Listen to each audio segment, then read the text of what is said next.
Most people know that pyramids were built as grand tombs for the pharaohs, designed to ensure they had a smooth journey to the afterlife. The Great Pyramid of Giza, for instance, was constructed for the pharaoh Khufu. But what most people don't know is that this whole pyramid building trend started right here with the step pyramid of Djoser about 4,700 years ago. This massive structure was built for Pharaoh Djoser, a ruler from Egypt's 3rd dynasty. It rises 7 layers high above the ground and stands about 200 feet tall. We think of it today as a phenomenal architectural project. But for ancient Egyptians, the step pyramid of Djoser turned out to be more like a massive experiment, a trial run, if you will, to perfect their building skills before they moved on to even more ambitious pyramids. Reaching new heights is super exciting, but the real mystery is what is going on below the ground.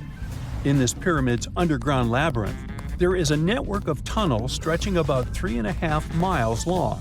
And some researchers believe these tunnels might have been part of a sophisticated water system that could completely change what we think about pyramid construction.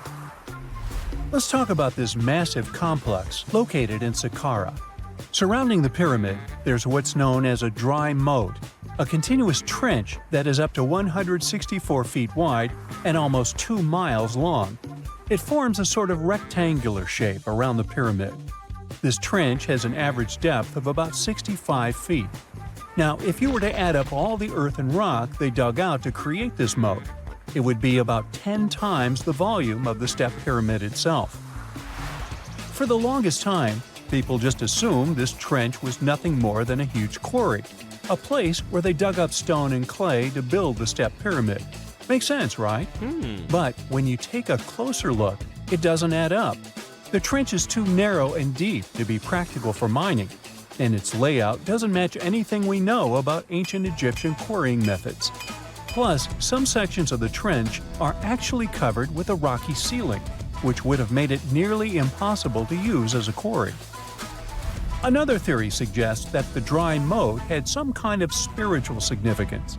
Maybe it was a sacred place, where souls of nobles gathered to serve the late king in the afterlife. There are even niches in the walls that work as a hint at this spiritual function.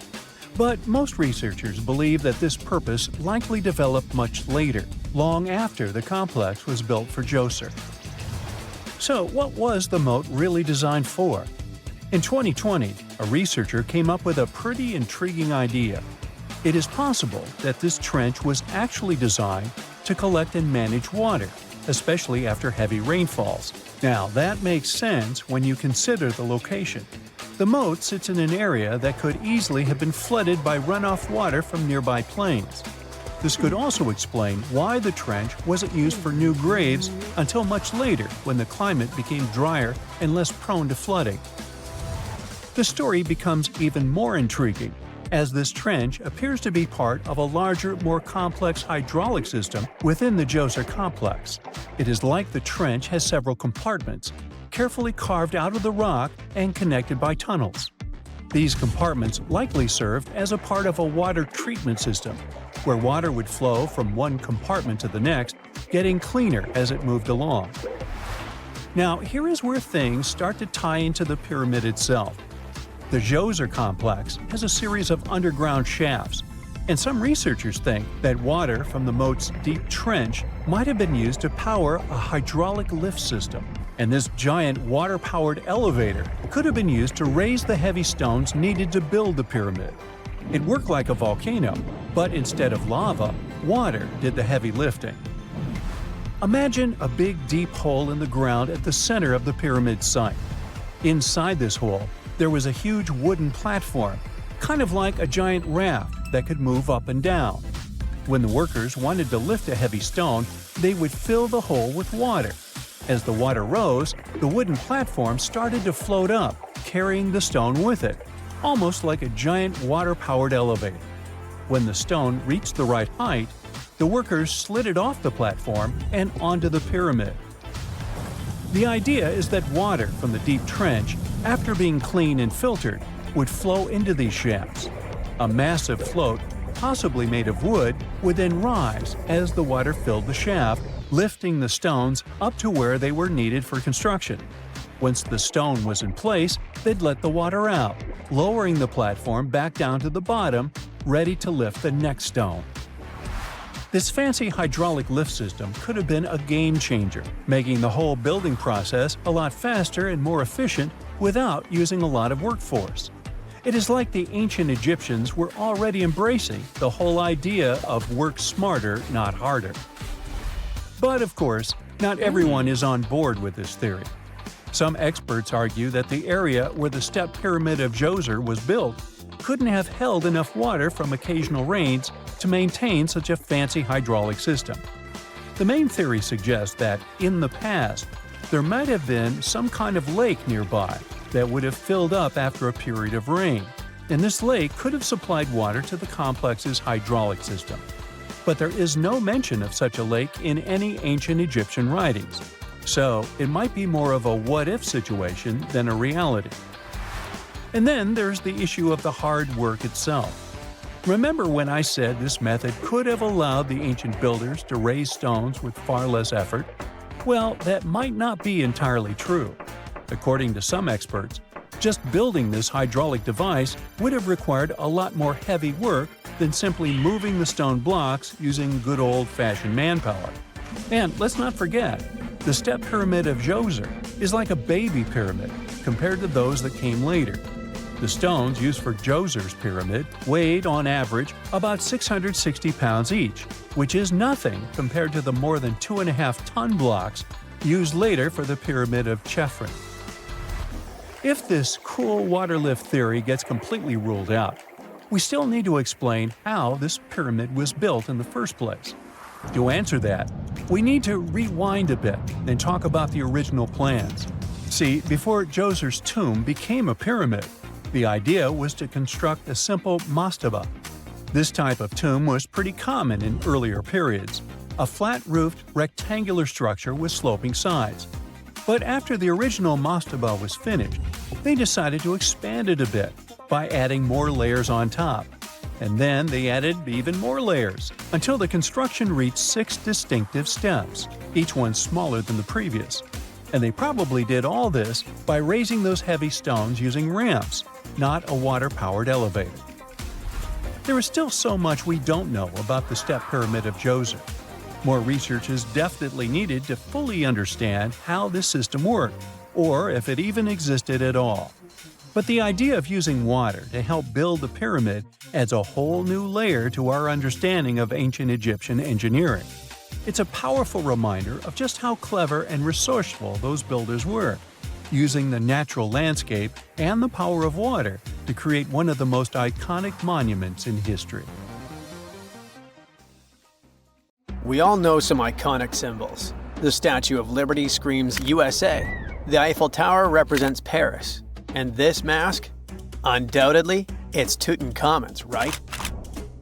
Sometimes it feels like historians have squeezed every last drop out of the King Tut story. But guess what? The most obvious details often slip right under our noses. Like the fact that this famous mask didn't actually belong to him, nor was it ever meant for him. Stick with me for the details. Can we get a close-up of that mask? Thanks. See those holes? Yep, they're for earrings. And no, it's not that they had anything against jewelry, but back in ancient Egypt, earrings were typically worn by high-status women or kids. Now, if you know your history, you might say, but Tut was a boy king, wasn't he? You're spot on. He began his reign at just 9 years old. Sadly, that didn't last long as he passed away at a very young age. So when he was 9, he might have worn earrings, but he probably took them off when he hit that no earrings age. Sounds reasonable, right? Actually, not quite. That would have been pretty strange since nobody expected him to pass away young. Certainly not at 9. So no one was preparing a kid's mask for a burial. It's this untimely demise that suggests that the mask used was simply the best option available when Tut passed away. There are more clues pointing to the idea that the mask was found in a hurry. Let's think about this. Even though Tut was mummified and his body could wait a bit, his loved ones wanted him to reach the afterlife ASAP. Some experts even believe the paint in the tomb was still wet when it was sealed. But look at his mask. It's a masterpiece. There's no way it was made in a rush. It's way more elaborate than other simpler cartonnage pieces.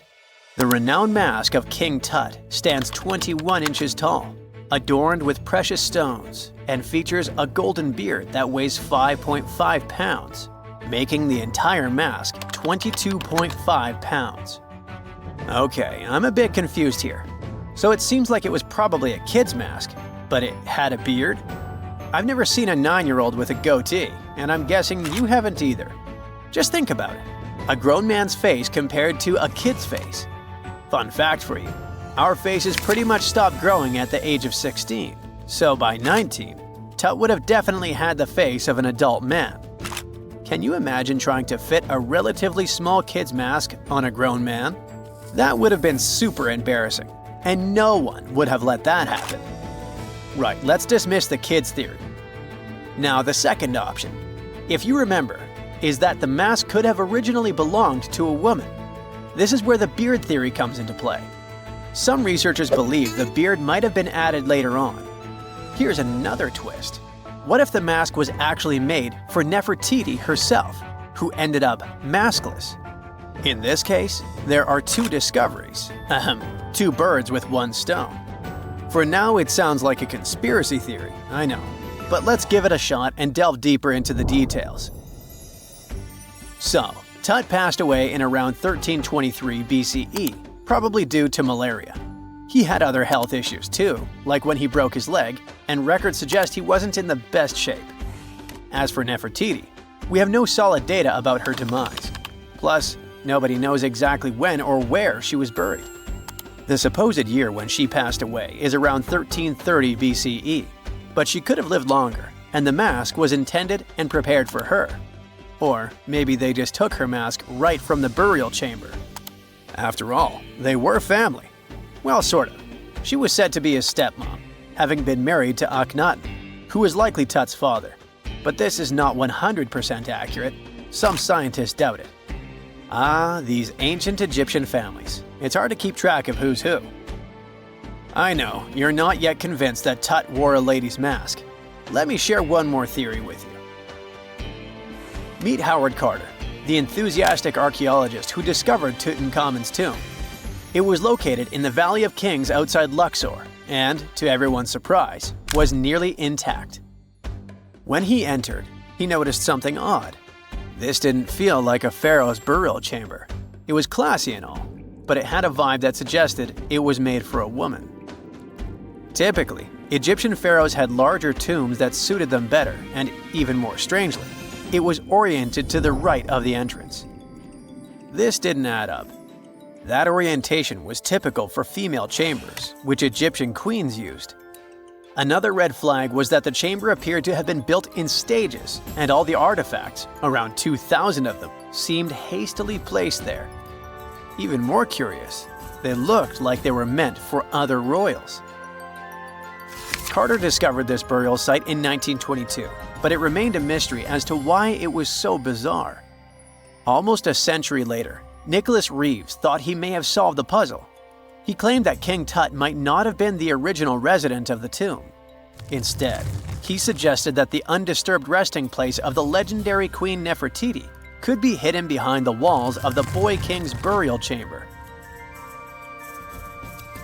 Nicholas studied high-resolution photos for months, meticulously examining every pixel. One day, he focused on detailed scans that revealed the texture of the tomb's walls beneath layers of paint. He spotted what he believed to be outlines of two doorways that had been blocked and plastered over to hide them from view. The more he looked, the more it seemed real. Could it be a tomb within a tomb? Nicholas theorized there was a hidden storeroom behind the western wall of King Tut's tomb, and his chamber might just be the outermost section of a larger corridor-style network of rooms. It all sounds fancy, but sorry to break it to you. Reeves' theory was debunked. To find out if he was onto something, experts had to use ground-penetrating radar to see the unseen. Reeves' idea was that if there were gaps, it could indicate the presence of additional rooms. And at first, in 2015, One expert even thought he had found a hidden room. But the glory didn't last for long. A year later, after double-checking, it turned out there were no hidden doorways. By the way, Nefertiti isn't the only legendary woman from Egypt whose burial site remains a captivating mystery. There's a cool legend about Cleopatra that you might enjoy. It's said that she once declared, "No man will ever find my tomb." Kind of fitting, right? After all, the person who's come closest to uncovering her final resting place is a woman. Fast forward a few millennia after she passed away, and while no man has located it, archaeologist Kathleen Martinez believes she might have cracked the code. She's been on the quest for Cleopatra VII's tomb for nearly 20 years, and recently discovered a bust that she thinks represents the famous queen. However, not everyone is on board with her claim. Some experts argue that the bust doesn't resemble Cleopatra at all. Alongside this intriguing marble statue, Martinez's team also unearthed 337 coins, some of which, less controversially, feature Cleopatra's likeness. But the real part is that it's still not officially confirmed.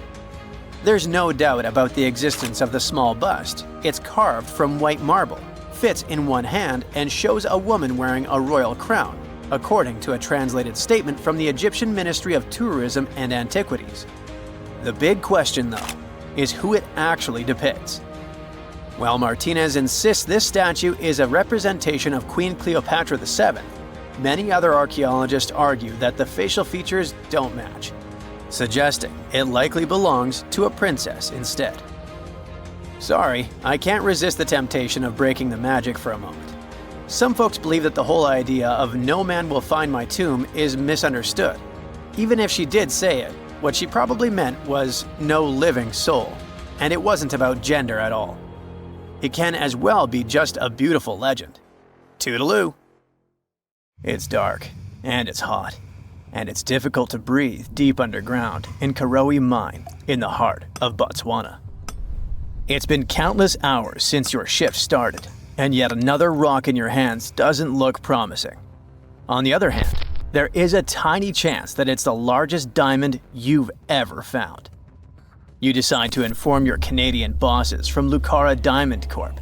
And bingo!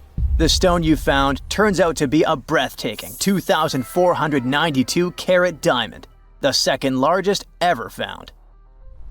Now, the average engagement ring size is 1.7 carats. It means that just this diamond could be enough to supply rings for more than 1,465 brides. You can compare the size of the previous stone with the size of a fist. And the weight of this priceless giant is over a pound. Its value hasn't been determined yet, but how about we speculate a bit? So, another diamond from the same mine, called the Constellation, was sold for $63 million in 2016. And that was only 813 carats, less than a third of this new one's size. The only other discovered diamond that's larger is the famous Cullinan diamond. It was discovered in South Africa back in 1905 and weighed 3,106 carats. Now, calculate how many engagement rings we could make out of it and write the number down in the comments. Sadly, it was later cut into several smaller diamonds, and some of those pieces are now part of the British crown jewels. Interestingly, once there was an even larger diamond-like stone, a black diamond called carbonado. It was found above ground in Brazil in the late 1800s. The coolest thing about it is that it may have come from a meteorite. The Sergio Carbonado, which is the stone's name, was broken into smaller pieces. They wanted to use it in industrial drill bits because it's one of the toughest materials on Earth. This new diamond was actually found with the help of advanced technology. The company used an X-ray system called Mega Diamond Recovery X-ray Transmission to detect the stone.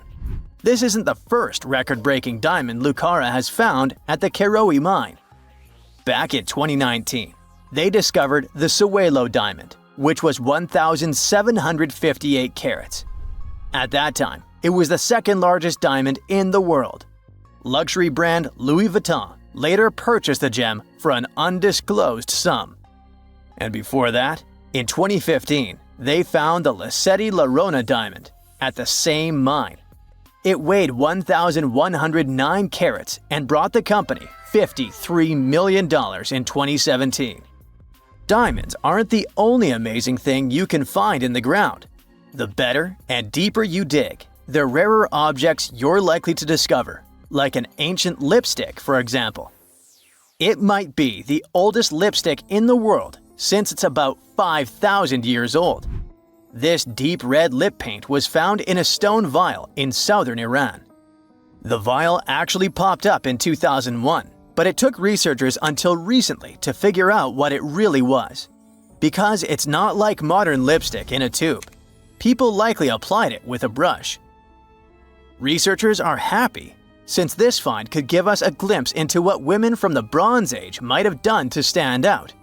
Those from elite societies probably applied this lipstick to look glamorous and show off their high status. Now, here's the backstory of the vial. It came from a 3rd millennium BCE graveyard and was linked to the powerful Marhazi civilization. It was a big deal in that part of Mesopotamia at the time. The graveyard was uncovered after flooding, and unfortunately, looters got their hands on many items. But luckily, the authorities managed to recover this particular piece. The vial caught scientists' attention because it was different from other items they'd found. Normally, they'd come across gray, compact substances in similar containers. But when they opened this particular one, a loose, fine powder spilled out. It was dark grayish purple in color, nothing like what they'd seen before. When the researchers analyzed the powder, they found out that it was made with hematite, which gave it a rich, deep red color. It also had other ingredients like vegetable oils and waxes, making it really similar to what you'd expect in a modern lipstick. Apparently, back in the Bronze Age, makeup was a sign of luxury and superior status in that area. It showed off wealth and power, especially in elite circles. By the way, the researchers don't want to claim for sure that this is the world's oldest lipstick, because who knows? Something older might turn up someday. How about we move to Bulgaria right now and do some digging there? Wait, there's no need to take a spade and dirty your hands. An amazing discovery is already waiting for you. There they found a large marble statue. It's almost 7 feet tall, which might depict Hermes, a Greek deity. But the craziest thing is that it was buried in an ancient sewer for around 2,000 years. The statue is in really good shape, especially the head, which is super well preserved. There are some cracks in the hands, but overall, it's in surprisingly great condition, according to the scientific director of the excavation. And here's how they found the statue. The team was doing a routine dig in southwestern Bulgaria, near the Greek border.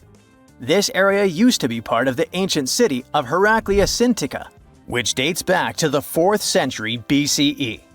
While digging, the researchers stumbled upon the statue's marble foot.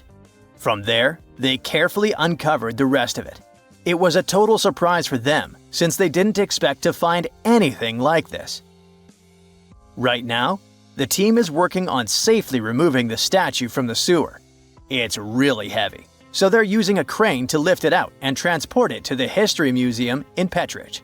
Once they restore and conserve it, the plan is to put it on display. Experts are very excited about this find. It could teach us more about the local culture in Heraclea, which isn't a very well-known ancient site. Now, if you're dreaming of making discoveries like this one but don't have a degree, don't lose heart. Even an amateur can make a scientific breakthrough. For example, you could find a Roman dodecahedron. It's this weird, mysterious 12-sided metal object about the size of a grapefruit, and no one really knows what they're used for. Historians have been scratching their heads about these things for centuries. This particular dodecahedron was discovered last summer in a farmer's field near Norton Disney, about 35 miles southeast of Sheffield. A group of volunteers had already found Roman coins and brooches in the area, so they knew the field might hold more treasures.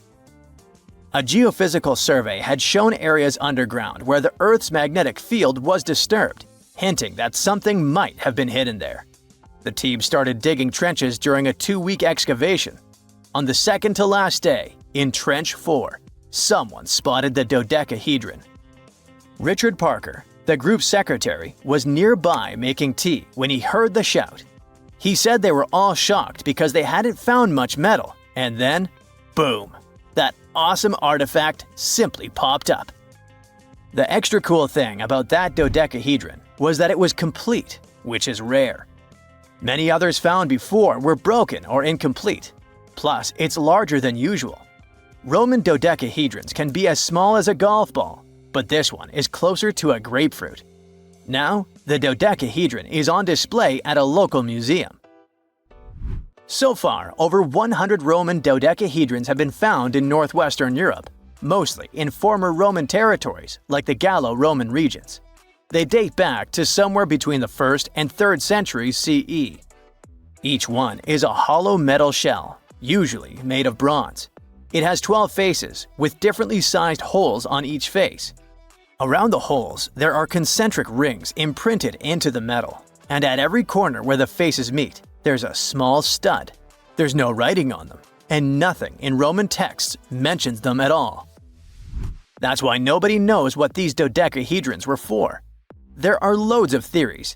They could have been toys, dice, mace heads, or even tools for measuring distances in Roman artillery.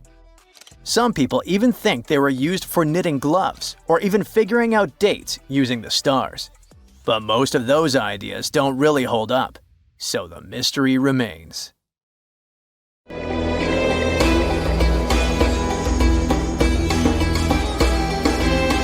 The Great Pyramid was created as the final resting place of ancient Egyptian monarch Khufu. According to legend, French leader Napoleon entered the Great Pyramid and came back out looking shaken and super pale. He never revealed what he saw inside, but whatever it was is said to have affected him for the rest of his life. When Napoleon entered the pyramid, he would have walked through a super tight and ascending passageway. He'd then go through another passageway, known as the Great Chamber. This corridor would have been much taller than the previous one, and would have cobbles too. He then reached the King's Chamber, the centerpiece of the Great Pyramid, which was lined with huge blocks of granite. But it wouldn't have looked as grand as we might imagine. There are no hieroglyphics decorating its walls, as Egyptians only began decorating the burial chambers of pyramids much later on. The pharaoh's tombs deep inside the pyramid would have also been filled with treasures, from chunks of gold to the world's most expensive jewelry. But this would have all been looted a long time ago. The only thing that probably would have been left in there would have been a huge sarcophagus, which would have once contained the king's mummy. He'd also have to walk past the queen's chamber. This room most likely didn't hold any queens though, as pyramids were usually only built for one person. There are mysterious tunnels leading from here. To this day, no one is really sure what they're there for. And that's not the only mysterious and creepy thing Napoleon may have encountered, as stories of pharaohs leaving ancient curses on pyramids go way back. Many pyramids had warnings written on the outside, telling of horrifying things that would happen to those who entered and disturbed the peace. We might not know what exactly Napoleon found in the Great Pyramid that scared him so much, but we know for sure what was found in Tutankhamun's tomb. Tutankhamun was an ancient Egyptian pharaoh who was only 8 or 9 years old when he took to the throne. He became a cultural phenomenon when his tomb was discovered almost completely intact in 1922. His pyramid sits in the Valley of Kings in Thebes, modern Luxor, which is in Egypt. Unlike the Great Pyramid, Tutankhamun's tomb was covered in beautiful wall decorations. The walls told the story of how he would travel to the afterlife through the underworld. Egyptians believed all people would have to take this journey, so they would fill their tombs with objects and paintings to help them get there. There'd also be spells painted on the walls. They believed this would help people pass over to the next realm. The journey would be pretty long, and for that reason, the ancient Egyptians would also fill the pyramids with food. Tutankhamun's pyramid was filled with 8 fruit baskets. They even found something called gingerbread fruit in there. The rooms were jam-packed with furniture, statues, clothes, and staffs, amongst a whole bunch of other things. You'd likely find a lot of clothes and expensive jewelry in the pyramids as well. The ancient Egyptians wanted their ancestors to travel in style to the afterlife.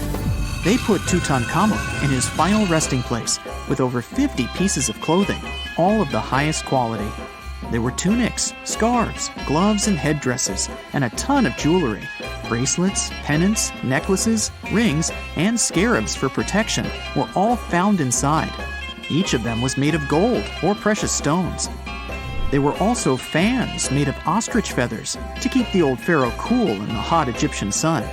But the temperature inside the pyramids never actually went above 68 degrees Fahrenheit. The ancient Egyptians developed a super cool air conditioning system that we don't fully understand even today. Tutankhamun's pyramid also contained 130 walking sticks made from ebony, ivory, silver, and gold to help him on his journey. There were 3 chariots hidden away in case he got tired of all the walking. They also put 11 boat paddles inside, but there was no sign of any boat. The pyramids would be littered with the pharaoh's favorite scents and perfumes. During the excavation of Tutankhamun's pyramid, it quickly became clear that it had been robbed during ancient times. There was damage to doors and traces of oils left in empty jars. It looks like someone raided the pyramid for gold and the scents, perfumes, and oils that had been left for King Tut. There was still a bit of perfume, which was made from coconut oil and frankincense, left in one bottle. It seems like Pharaoh Tutankhamun loved board games. There was an ivory traveling set of senet in his pyramid. Although we don't know for sure exactly how to play it, we have figured out it was sort of an ancient Egyptian version of backgammon. It looks like it was a 2-player game where the goal was to knock your opponent off the board. Not really sure who Tutankhamun's mummy was supposed to play with, though. The ancient Egyptians had some rituals that may seem pretty strange to us.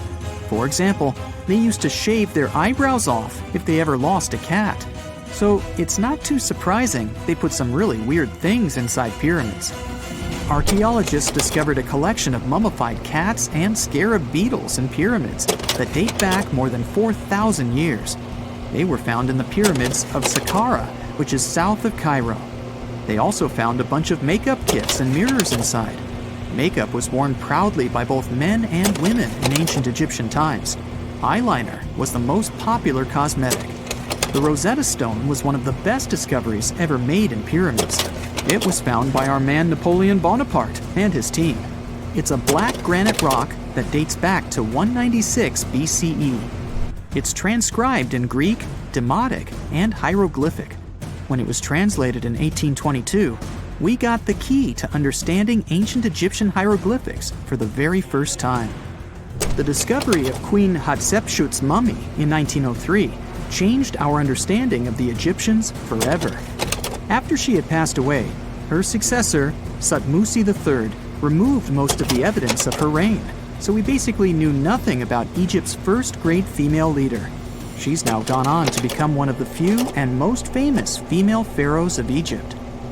Pharaoh Khufu even had a fully fledged boat in his pyramid. Archaeologists uncovered more than 1,200 pieces of a giant boat near the Great Pyramid at Giza. They reassembled the boat, and it's a whopping 144 feet long. It's most likely a solar boat, which was designed to carry the resurrected king with the deity Ra. Fun fact, the Pyramid of Giza is the last remaining of the 7 wonders of the ancient world. The other 6 are the Hanging Gardens, the Colossus, the Temple of Artemis, the Mausoleum, the Lighthouse, and the Statue of Zeus. This pyramid was also the world's tallest man-made structure for 3,800 years, and it's the biggest pyramid in Egypt. It took a staggering 2.3 million blocks of limestone, and some weighed as much as 80 tons. It took an incredible 100,000 laborers and a whopping 23 years to build. Its original height was a mega 480 feet. In 2017, archaeologists discovered something weird about Egypt's Great Pyramid. There's a hidden void that's at least 100 feet long, and no one really knows why it's there or what's actually inside it. The weird void is the first inner structure discovered within the 4,500-year-old pyramid since the 1800s. Scientists used cosmic rays to detect the massive hole, but are still no closer today to finding out what's inside. The ancient Egyptians took a lot of care building the pyramids, and everything was strategically placed and structurally sound, so it's super unlikely that this hole is due to blocks falling over time. Loads of pyramids also contain small model figurines called ushabti. These represented attendants. They believed they would come to life to serve the pharaohs in the afterlife. But it's amazing that all this stuff actually fit inside. There isn't actually a huge amount of space inside the structures. It's mostly just rock. 2 centuries ago, a 31-year-old Frenchman stormed into his brother's office in Paris. He had only one thing to share. "I've got it!" The man was so excited that he immediately collapsed. He spent the next 5 days in bed recovering his health.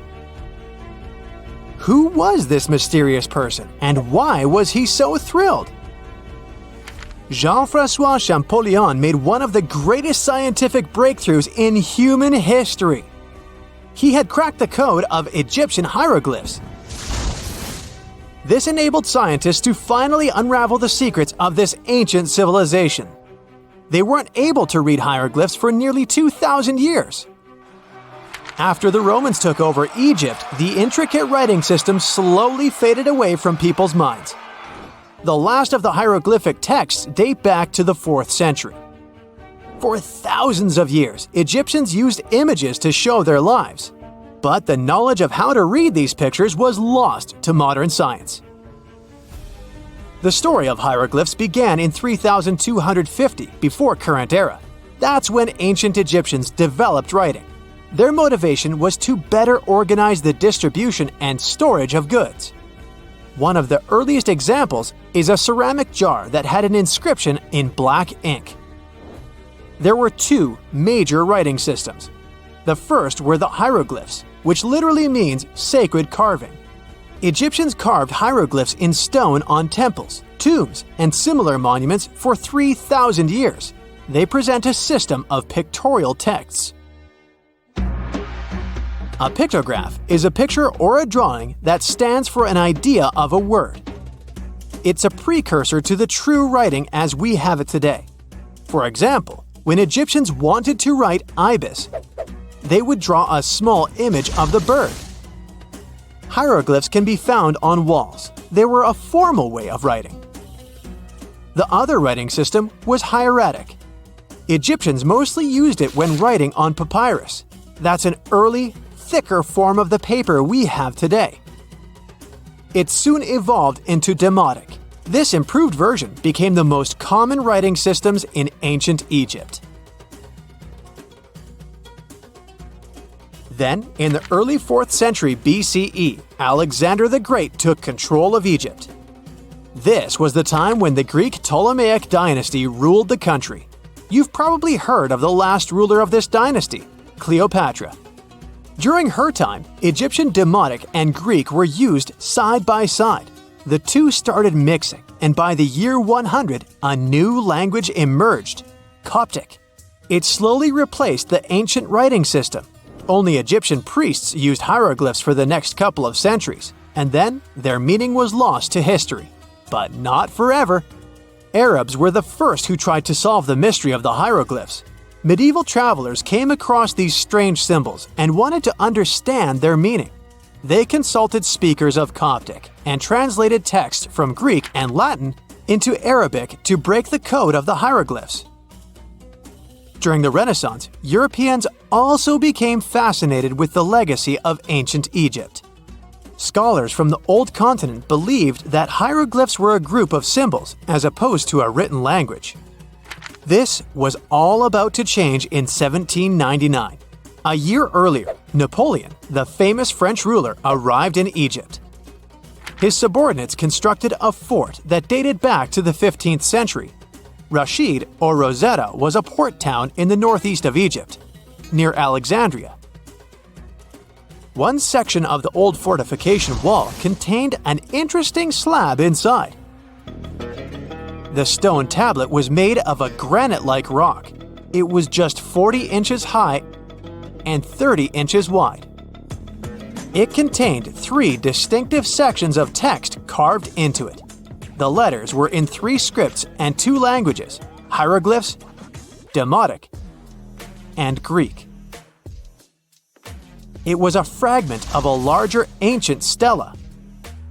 These are upright stone slabs that are used to dedicate to a person or an event, but the one from Rosetta was damaged. 2/3 of the hieroglyphic text on the top was missing. The bottom Greek text lacked a cornerstone. The only fully preserved section was the writing in Demotic in the middle of the slab. It eventually ended up in the British Museum. The scientific community was intrigued, and the race was on to decipher it. Prints and casts of the slab went out all over Europe. Scholars already knew ancient Greek, so in theory, this shouldn't have been so hard. The first people who saw the Rosetta Stone thought the process would take 2 weeks. In the end, it took 2 decades. The main issue was the fact that hieroglyphs and spoken ancient Egyptian didn't have a connection anymore. Scientists didn't know what sounds the letters on the slab corresponded to. Imagine if English disappeared 1,000 years in the future. Then someone finds a tablet with the word dog. At first, they wouldn't know how to read the word or the individual letters. Even if they figured out how to pronounce the word, they wouldn't know its meaning. This is what linguists were dealing with in the case of the Rosetta Stone. The careful study of the artifact produced another find. The texts weren't direct translations of each other. They both described the same event, but in different words. It was like you saw a movie with 2 friends, and then all 3 of you wrote different reviews about it. The original text was probably in Greek, but the translators added extra words to make it sound more Egyptian. An English physician and physicist, Thomas Young, made the first great breakthrough. He knew that the name Ptolemy appeared several times in the text based on the Greek translation. This wasn't an Egyptian name, so it was impossible to represent it with a single image. The only way to spell out this Greek name was to use symbols that sound like it when produced. This is called transliteration, and we have it today as well. This is how foreign-sounding words are written down in Chinese or some Slavic languages. Young focused on sets of hieroglyphs in oval frames. These are called cartouches. He experimented a bit but finally discovered that one of them read, Ptolemy the Great. The individual hieroglyphs that made up this name corresponded to sounds needed to produce it. This is where our mysterious man from the beginning of the video enters the picture. Champollion picked up where Young left off. He knew Coptic, so the Frenchman was able to determine what many other hieroglyphs sounded like. The eureka moment was close. It came while he was studying a cartouche from a site dedicated to Ramses II. It had 4 symbols. The last 2 were the same. He determined this was the sound S. The first symbol was the sun. This is Ra or Re in Coptic. So the cartouche read Ra something SS. Can you already guess the name? Of course, it's Ramses. This breakthrough finally cracked the code. Ancient Egyptian wasn't a mishmash of cool-looking images. It was a phonetic language that Jean-François Champollion discovered in September of 1822. The stone slab is today known as the Decree of Memphis. The Egyptian Council issued it in this city in the year 196 before current era. In it, they expressed their loyalty to the pharaoh. They erected identical stelae and temples all across Egypt. The Rosetta Stone was just one copy of them, but its content is less important than the fact that Champollion's translation gave these ancient peoples their voice again. During the 1800s, European scholars didn't think that the Egyptian civilization was much older than classical Greek or Roman. Now that scientists could read hieroglyphs, a whole new chapter of human history opened. One of the most famous finds in the history of archaeology happened in 1922. That's when the British archaeologist Howard Carter discovered the tomb of Pharaoh Tutankhamun in Egypt's Valley of the Kings. The whole world admired King Tut's golden mask. But without Champollion's pioneering work, it would be impossible to know who its owner was. The young pharaoh's cartouche is phonetic. For instance, you pronounce the pictograph of a chick as the vowel U. The symbol for the key of life is an ankh, and there is a shepherd's crook in the end. It symbolizes the word ruler.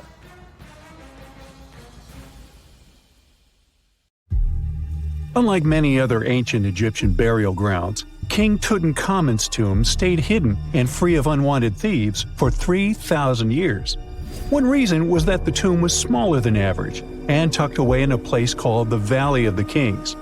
This area was already being extensively explored by the time they stumbled upon Tut's spot. The entrance was all covered in debris from building a nearby tomb, which must have also helped keep it a secret. There were also zero writings or signs on the outside of the tomb. Time passing also played a part in keeping it in amazing shape until the 1920s, when a man named Howard Carter finally made it in. But was Carter that big of a hero? Some recent findings say he might have been sneakier than initially thought. People used to think Carter wasn't just a glorified treasure hunter, he was a true archaeologist. Before Tut, he had been on a relentless quest for Egyptian artifacts. He discovered his interest in these unusual objects when he was a child, and soon started drawing the sculptures and inscriptions that were found in ancient tombs.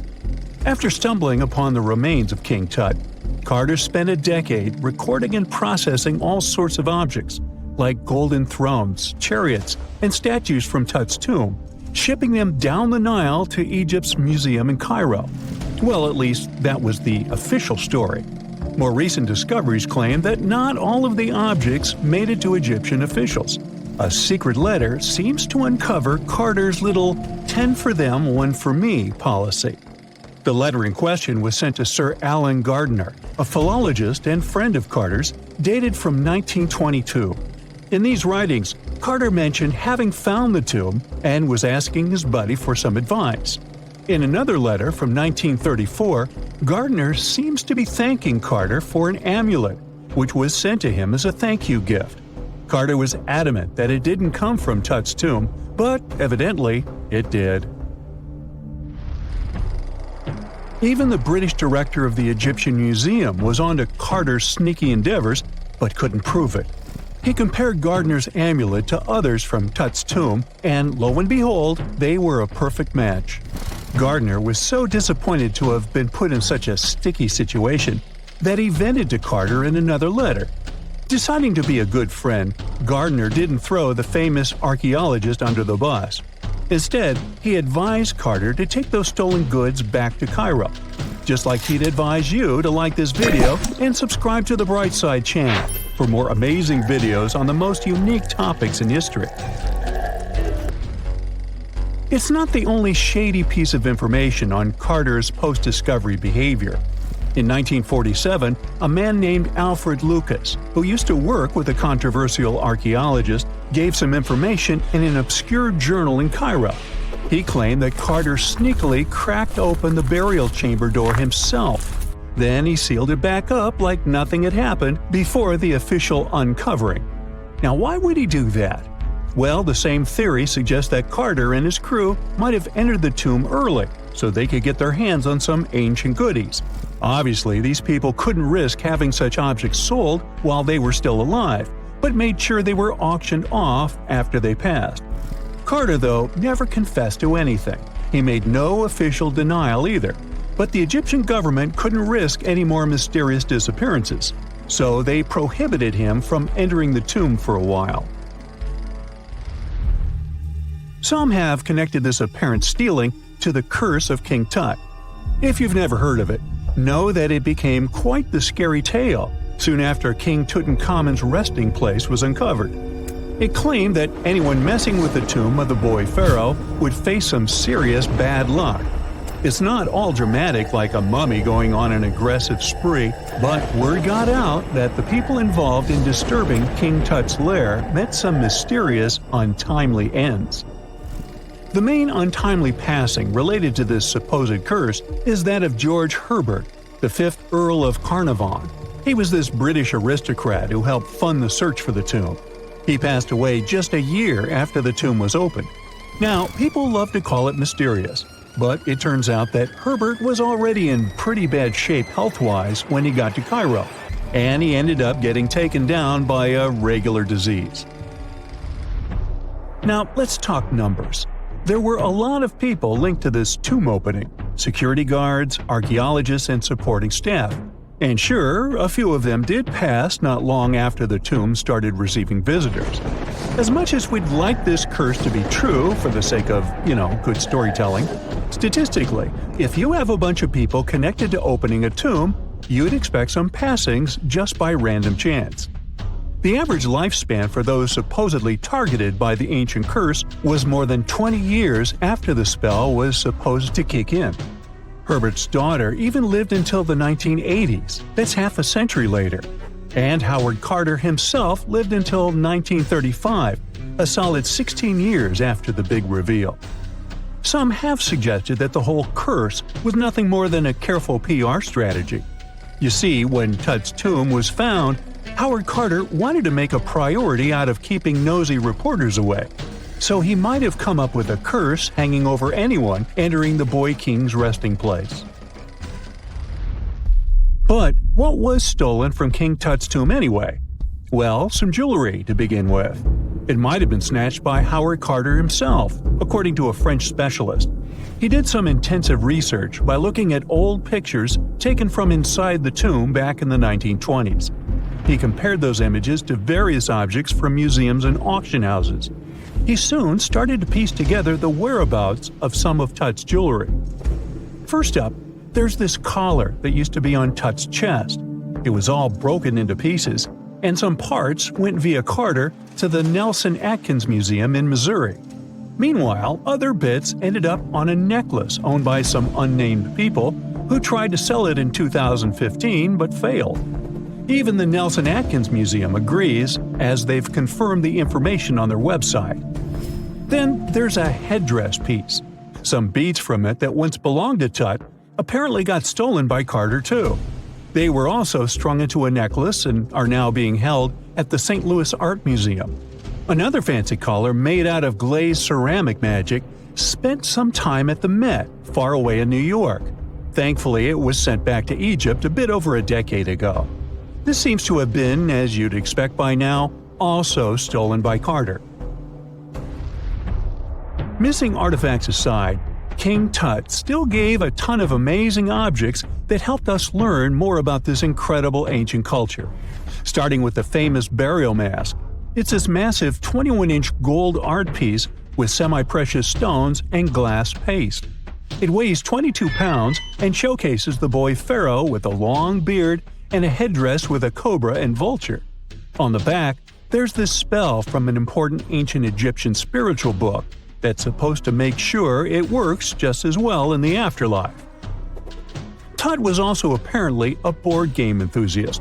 They found 4 board games in his tomb, some made of ivory. Archaeologists also found a pair of gold sandals, though you'd imagine they were more for show than for comfort. In fact, the pharaoh probably never wore them in his lifetime. Now, speaking of fashion items, it turns out Tut was quite the fancy ruler. They even found a mannequin in his tomb that was used to pick out, adjust, and store his outfits and jewelry. The boy king seemed to have also enjoyed some music, based on the 2 trumpets historians found in his tomb. Though they were played back in 1935 in a BBC broadcast, the instruments are today considered too fragile to be maneuvered. A gruesome discovery took place in Egypt some years ago. You want to hear about it? 16 human hands, carefully buried in 4 eerie pits. They didn't look too much like human hands at first, since they were abnormally large, but they were. Weirdly, there were only right hands. No left hands were in sight. It turned out that it points to the practice of an ancient dark ritual. Old Egyptian art and tales talked of a ceremony where warriors would present the right hand of their adversaries as proof of victory and ask for gold in return. Egyptians believed in the afterlife, so cutting off someone's hand meant you cut off their power eternally. Guaranteeing this type of defeat was interesting to the winning party. Here, the fight was between Egyptians versus Hyksos, who lived in what was once known as Canaan. Egypt has always been the center of some history-changing findings, and some time ago, this papyrus was found. If we stretched it open, it would be just a tad bigger than the height of a skyscraper. The world's tiniest skyscraper, which is located in Wichita Falls, Texas. When humans didn't write on their Notes app, they wrote on this thing, made from the medulla of a papyrus plant. Around 2,000 years ago, ancient Egyptians wrote something reminiscent of a book where they describe most of their funerary traditions and their visions of the afterlife. It's considered one of the most important texts from ancient Egypt and is still sold in bookstores to this day. This ancient manuscript was unearthed from a chamber located just south of the Pyramid of Djoser, located in Saqqara. Oh yes, Djoser is the oldest pyramid in Egypt and not the Giza pyramids like most people think. So recently, the site of Saqqara buzzed with excited archaeologists who probably found one of Egypt's oldest complete mummies. They believe that this beautiful and well-preserved mummy was that of a wealthy man. He was discovered in a deep shaft, covered in layers of gold leaves. There are many symbols that show he was an important and wealthy man, like the band he wore on his head, the bracelet on his chest, and the fact that he was embalmed with a tunic, which was reserved for Egypt's finest. The most exciting part of the entire discovery was finding the resting place sealed with mortar, just as the ancient Egyptians had left it 4,300 years ago. Now this may sound weird, but back in 2008, archaeologists discovered a missing pyramid. Now it went missing because it deteriorated over the span of 4,000 years. Today, you can only see its base. It was a pretty important site back in ancient times. It is said that around the area of the pyramid, the ancients hosted a special type of ceremony where high priests would carry mummified remains of sacred bulls. Now here's a fun fact. Ancient Egyptians believed that Apis bulls were earthly incarnations of the city deity of Memphis and was connected to rites of fertility. It wasn't just any Apis bull though. They needed to be all black with a single white mark between its horns and a bunch of very specific characteristics. They were selected by the local priests and honored until they passed away. After that, they were mummified and buried in underground galleries. Meanwhile, this missing pyramid sort of disappeared around the 1800s. It was a German archaeologist who first found it in the village of Saqqara. He called it the Headless Pyramid when he first found it. But then, years after the official discovery, the desert sand came along and covered the whole thing. There were some excavations between the 19th and 20th centuries, but they weren't too systematic. That's why scientists were so thrilled when they dug an entire pyramid's base after removing the 25-foot mound of sand that was covering it. Oh, and it turns out American archaeologists are excavating a cemetery in Egypt that could contain over 1 million mummified bodies. So far, archaeologists have dug around 1,700 mummies. One of the main differences from other classic Egyptian mummies is that these people weren't kings and pharaohs. They were commoners that most likely lived about 1,500 years ago, when Egypt was controlled by the Roman and Byzantine empires. The name of the cemetery is cool though, the Way of the Water Buffalo, just in case you want to check it out on your next trip. Other than bulls and buffaloes, ancient Egyptians also liked baboons. Are you seeing a pattern here? In the beginning of the 20th century, archaeologists discovered a site filled with mummified baboons in a place called, guess what? The Valley of Monkeys. An animal wouldn't have been mummified if it wasn't considered important. Certain animals were more important than others, since they were linked to specific deities. Jackals were connected to Anubis, the ancient god of the afterlife, and cats were likened to the female deity Bastet. Baboons were a pretty big deal, since they were believed to be connected to Thoth, the deity of wisdom and advisor to Ra, one of Egypt's supreme deities. The archaeologists who studied these animals weren't too happy. They think these baboons were kept inside and were deprived of sunlight for most of their lives. They had extreme vitamin D deficiencies and they were poorly fed. Maybe Thoth got angry with these baboon keepers. Just a guess. Since there's never a boring day for archaeologists in Egypt, they also found human mummies with golden tongues. Since Egyptians were all about the afterlife, They believed that golden tongues might help a person speak once they pass to the other side. I mean, it's a long shot, but hey, why not? Some of these mummies were placed in wooden coffins with goods, such as necklaces, pottery, golden artifacts in the shape of lotus flowers and scarab beetles, and iPhones. Just kidding. A new temple was also unearthed recently in Egypt. Scientists believe it was dedicated to honor Zeus Cassios. That deity would be a cross between Zeus, the almighty Greek deity of the sky, and Mount Cassios. While digging around the Sinai Peninsula in Egypt, archaeologists spotted 2 pink granite columns poking out of the ground, and bingo. They believe these columns represented the temple's front gate and collapsed during an earthquake many years ago. And speaking of deities, there weren't only super serious deities. Recently, scientists unearthed a golden ring in a city south of Cairo. No, Frodo, it's not magical. It was a normal gold ring, but it had the depiction of the deity of fun, officially named Bes. This deity is often described in sacred texts as a happy, chubby dwarf. Today, many tattoos we get are sorta deprived of any sense and are made of aesthetic purposes only. In ancient Egypt, though, women would get tattoos as a token of protection for childbirth. That's what scientists think, at least. Around the Nile region, scientists found some mummies that had well-preserved tattoos, which is a rarity since the skin deteriorates so easily. 2 of these women tattooed their lower backs, and the drawings were simple. They were mostly pictures, including that same chubby dwarf we just talked about, Bes. He also had a side hustle as the protector of women during childbirth. Now, would you believe me if I told you ancient Egyptians invented robots? No? Well, that's because that's not entirely true. Sure, they were astronomers, mathematicians, and engineers, and somehow they also squeezed an eccentric invention into that package. An automated deity some scientists called Hathor. This wooden statue had been in the Metropolitan Museum of Art for years before someone noticed its secret. With the help of an X-ray machine, specialists discovered a mechanical operating system inside it. The pulley-like axis goes from the statue's shoulder to her left leg. When the system rotates, the statue raises and lowers her hand. Hey, pick me! Pick me! I got my hand up here. Imagine working 7 days a week on a large-scale construction site. You, along with thousands of others, carry millions of stone blocks and put them on top of each other according to a complex system. You work without modern construction equipment. You have no air conditioning or constant access to water. It's so hot outside that you can fry eggs on the road. You've been building the pyramid for decades, and now, when it's finally done, you enjoy the result of the colossal work of thousands of people. You're looking at a giant cultural monument of global value that will freeze in time and amaze people for tens of thousands of years. A few thousand years have passed. People in the 21st century see the pyramids and are like, wow, I can't believe humans have built this. Yeah, the people who built the pyramids wouldn't have appreciated such a theory.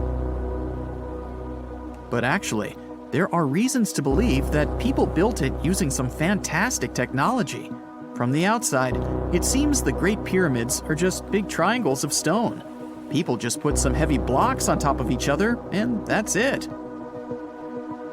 In fact, the design seems too perfect to be true. The pyramid consists of more than 2 million blocks. They lay so close to each other and are so even that you couldn't squeeze even a thin sheet of paper between them. Scientists still can't figure out the exact technology for building the Egyptian pyramids. One of the biggest and most famous is the Great Pyramid of Giza. This huge construction, well known all over the world, has one big secret. There should be a capstone on top of the pyramid. It's a triangular-shaped stone block, a small pyramid on top of a huge one. It's also called a pyramidion. The builders of ancient Egypt made it out of granite and limestone and covered it with gold. No records or old drawings prove that there was a pyramidion at the top of the Great Pyramid of Giza. But there's another ancient Egyptian structure with such a triangle, the Red Pyramid. It was built before the Great One, and its capstone has survived to this day. Archaeologists have found and reconstructed it. But where could the capstone of the Great Pyramid be? it's a mystery that still has no answer. Some are sure that some thieves have stolen it from the top. Maybe they just climbed up and pushed the pyramidion down. It makes perfect sense. The capstone was probably the most valuable element of the pyramid. Many scientists and archaeologists still don't know its exact purpose. Some believe that this peak covered with gold glorified the pharaohs. The capstone reflected moonlight at night and illuminated the entire space around it. During the day, the capstone reflected sunlight with its shiny surface. You could have noticed it from afar. The top of the pyramid was a kind of guiding star for lost travelers. All other stone blocks of the pyramid consist of limestone. People polished them to make them look shiny. In the past, they were even glowing and reflected light. You could see glowing pyramids from space, although they looked like tiny lights. Over thousands of years, winds, sandstorms, and rains have changed the pyramid's appearance. If people had taken care of them all this time, they would have looked like something out of science fiction movies, or the pyramids from Las Vegas. But unfortunately, we will never see their original appearance. Some archaeologists and scientists believe that the capstone could absorb the sun's energy and distribute it evenly throughout the pyramid. No one knows precisely why the Egyptians needed this technology. There's a theory the pyramids are ancient energy systems. The pharaohs applied this energy to use some unique technologies that were more advanced than all the achievements of the 21st century. And the triangular shape of the pyramids was ideal for boosting this electromagnetic energy. In theory, solar radiation, or electromagnetic forces, accumulated at the top of the pyramid, filled the inner rooms, and then went down the walls to the base. Any surface distortion could prevent the flow from spreading, so they had to create a perfectly smooth surface. That's why they installed the blocks so that nobody could squeeze a needle or razor blade between them. Many people believe in this theory because they built the pyramids from limestone. This material can hold energy inside itself. In the inner part, they created granite deposits to cause air ionization, that is, to create an electric charge. They also dug channels under the pyramid for water to transmit electricity. And at the top, they put a gold capstone, the best conductor of electricity. So, this is how you get a great power generator. Different cultures used similar technologies to create electricity all over the world. But these are all theories. If it had been working, humanity would have used these technologies today. There are mentions of the metal industry, chemistry, engineering, physics, mathematics, and astronomy in some ancient records. Most scientists don't believe in all these things. We know the detailed stages of the technology's development in different cultures. In the 21st century, scientists, historians, and anthropologists can track the evolution of all modern devices.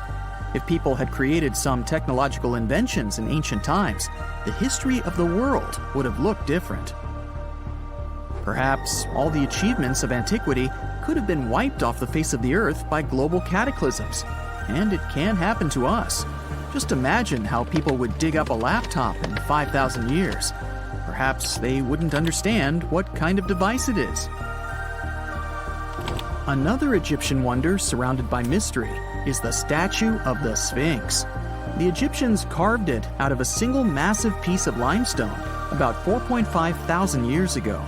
But scientists still don't know the exact date of its construction or who built it. People painted the Sphinx in different colors, so it looked much brighter and more vivid in the distant past. It was shining just like the Great Pyramids. Anyway, time hasn't only changed its appearance, but its name too. Initially, the Egyptians called it Hore-Mekhet. The Greeks renamed it the Sphinx about a few hundred years after it had been built. The Sphinx emphasized the greatness of the rulers of Egypt. It also performed a symbolic function of a watchdog guarding the tomb of the pharaoh and the paths leading to it. This version sounds realistic, since archaeologists have discovered many secret entrances at the foot of the Sphinx. Perhaps these rooms and intricate tunnels lead to underground halls with treasures. And treasures don't always mean gold and jewelry. According to legends and theories, the Sphinx guards the Hall of Records, the storage of all humankind's knowledge. The information about the ancient mythical state of Atlantis could be there. You can find many detailed maps of the internal dungeons of the Sphinx on the internet. They show structures 12 stories deep under the statue. It looks like a small city filled with gold, scrolls of knowledge, and various ancient artifacts. But don't believe all these maps. These are just theories. Several thousand years have passed, but people have very little information about it. Archaeologists know that there are still many strange and exciting things about the Sphinx that are still undiscovered. Some locals are afraid to research because they believe they can awaken something terrible from the underground depths. Therefore, it's mostly scientists from other countries who conduct the excavations. In 1998, scientists discovered strange tunnels leading to empty rooms under the Sphinx. They realized that some people tried to get there through tunnels in the past, and maybe those people took all the treasures that were there. One of the legends says that some powerful artifact lays beneath the Sphinx. Its technology can change the whole world, but the locals are hiding it because it can damage the planet. Some believe that you can find evidence of unknown technologies painted on the granite walls in the pharaohs' tombs.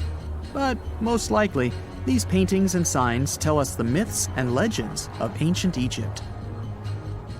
But what if Egyptian symbols and drawings are detailed instructions for using ancient technologies?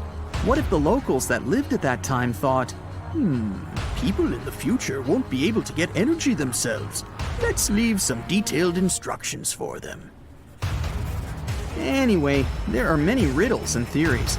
In reality, the search for answers is a dangerous undertaking, since it's not easy to get into the underground halls. Excavations can ruin the structure of the entire Sphinx. Any person inside the tunnels may get lost and never be able to find their way back. Besides, it costs a lot of money. Now, what would be awesome is if people could invent some device that could scan underground areas and show their detailed models. For more than 3,000 years, the gold mask of Pharaoh Tutankhamun stayed hidden in the Valley of the Kings. This artifact, which stands about 21 inches tall, shows how skilled and artistic the ancient Egyptians were. But nobody expected that X-rays would reveal its biggest secret. King Tut was the last ruler of his family during the 18th dynasty. He took the throne at just 9 years old, but ruled for only 10 years before he passed away unexpectedly. If we're being honest, back in ancient Egypt, he was mostly forgotten by the rulers who came after him. His tomb wasn't a big deal for them, so much so that even the grave robbers forgot about him. It might sound a bit sad, but the truth is that it was actually great news for us. Since his tomb was practically forgotten, it ended up being perfectly preserved. While the other tombs in the Valley of the Kings were looted, his remained sealed and untouched. So when it was discovered back in 1922, it had over 5,000 precious objects inside. That made Tutankhamun basically an instant celebrity and one of the best-known pharaohs nowadays. Among the treasures was the most stunning piece, his golden mask. This mask is said to be an exact image of the king's face, or at least it was supposed to be, but we'll get to that later. The purpose of this accurate representation of his face was to make sure that his soul would recognize him in the afterlife and return to his mummified body. In ancient Egyptian beliefs, this would allow him to continue living in the afterlife.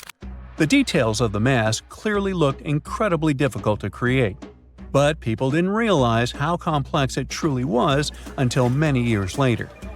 The first X-rays of the mask were taken in 1967. Back then, the main reason for these scans was practical – conservation. The mask was heading to Paris for an exhibition, and it was the first time it had ever left Paris. This would help them keep track of any changes during the exhibit. Plus, the images could give clues about how the mask was made, but back then, they probably didn't fully realize just how complex its construction was. I mean, Egyptian goldsmiths didn't use modern soldering techniques. So, how did they make this mask? New X-rays taken in 2007 gave us some answers. It turned out the Egyptians didn't use pure gold, which is 24 carats. The mask was actually made of 23-karat gold, meaning it was mixed with another material. So specialists discovered that the gold sheets contained a small amount of copper, a reddish-brown metal. This was likely done to make the material more flexible and easier to shape. They would then shape the gold sheets by heating and hammering them over and over again. But there was one more secret inside the mask that wasn't discovered until 2015. The year before, the staff at Cairo's Egyptian Museum were working on the mask display when the long beard of the mask accidentally got knocked off. Another theory is that the beard had become loose over time and just fell off. Either way, the fact that King Tut's beard came off caused a lot of stress. After all, we're talking about one of Cairo's biggest tourist attractions, so the experts had to fix the problem quickly. The restoration process started with a detailed recording of the mask's condition. To do this, they had to take a full three-dimensional scan of the artifact. And, by accident, they found something very interesting in the mask. Inside the royal beard, there is a gold tube, an intriguing structure that the Egyptians likely used to attach the beard to the rest of the mask. And that proved, once again, that the process of making this mask was even more complex than experts thought. But the mysteries don't stop there. Remember how we mentioned that the mask was thought to perfectly represent King Tutankhamun's face? Well, that might not be entirely true. Some popular theories suggest the mask was never meant for him and was actually made for someone else. A study published in 2015 suggested the mask was originally made for a female pharaoh, his supposed stepmother, the famous and beautiful Egyptian queen Nefertiti. The biggest clue comes from an inscription on the mask. At first glance, it seemed to belong to Tutankhamun, but after a close examination, researchers noted that something else was actually written underneath King Tut's name. The royal name stamp seems to have been altered, and originally it had something written on it that translates to Queen Nefertiti. There is another feature of King Tut's golden mask that was overlooked for years, which adds even more mystery. As we mentioned earlier, experts believe he wasn't respected much by the pharaohs who came after him. And one of the clues that made archaeologists think this is the pierced ears on the mask. Some researchers believe that King Tutankhamun wouldn't have worn earrings after he was a kid. So, according to their theory, by the time he passed away at 18, he shouldn't have been represented with pierced ears. This could also support the idea that the mask originally belonged to Nefertiti, or maybe to someone who wasn't even connected to King Tut. But the mask isn't the only source of mystery. In fact, his whole tomb is full of puzzles. Recently, historians found a sign that the place where King Tut was supposed to be buried was changed at the last minute. For years, experts wonder why a pharaoh who ruled for 9 years ended up in such a simple tomb. When compared to the grandeur of other pharaohs' tombs, his tomb seemed, well, a bit plain. The idea that a king like Tutankhamun would have such an unremarkable resting place just doesn't match up with the power and importance he must have had in ancient Egypt. So, what happened? Well, apparently, this might have something to do with his successor, Pharaoh I. After King Tutankhamun passed away, researchers believe that I made sure to erase him from Egypt's history. So, one theory suggests that he was probably behind the quick decision to place King Tut's body in a smaller, less impressive tomb. When experts looked at I's own tomb, they found something interesting. There is a large wall covered in painted baboons. This is the same type of artwork found in Tutankhamun's tomb. It seems like the same person might have chosen the artwork for both tombs. Now, the design and decoration of the two tombs are almost identical, suggesting there was a shared hand behind both. But there is one key difference. I's tomb is fit for a king. It's much bigger and more impressive, even though the style and artwork are similar to what you see in Tutankhamun's tomb. So the theory suggests that I decided what went into both tombs. Since Tut passed away unexpectedly at a young age, his grand tomb wasn't finished in time. Normally, pharaohs start building their tombs while they're still alive to make sure everything is perfect. But Tut passed away when he was just 18, so there wasn't enough time. I may have taken advantage of the situation, ordering a smaller tomb for Tut and keeping a larger one for himself. Experts believe this theory explains why Tutankhamun's tomb is so simple and how I managed to wipe his memory from history so easily. But in the end, the story of King Tut's mask and tomb is full of mystery and intrigue. Each new discovery sheds more light on what really happened all those years ago. But one thing is for sure, the secrets of ancient Egypt still have much to reveal, and King Tutankhamun will continue to fascinate people for years to come. What is a boat doing in the middle of a desert? You would expect to find a seagoing vessel closer to shore. This is the question archaeologists had been asking for decades.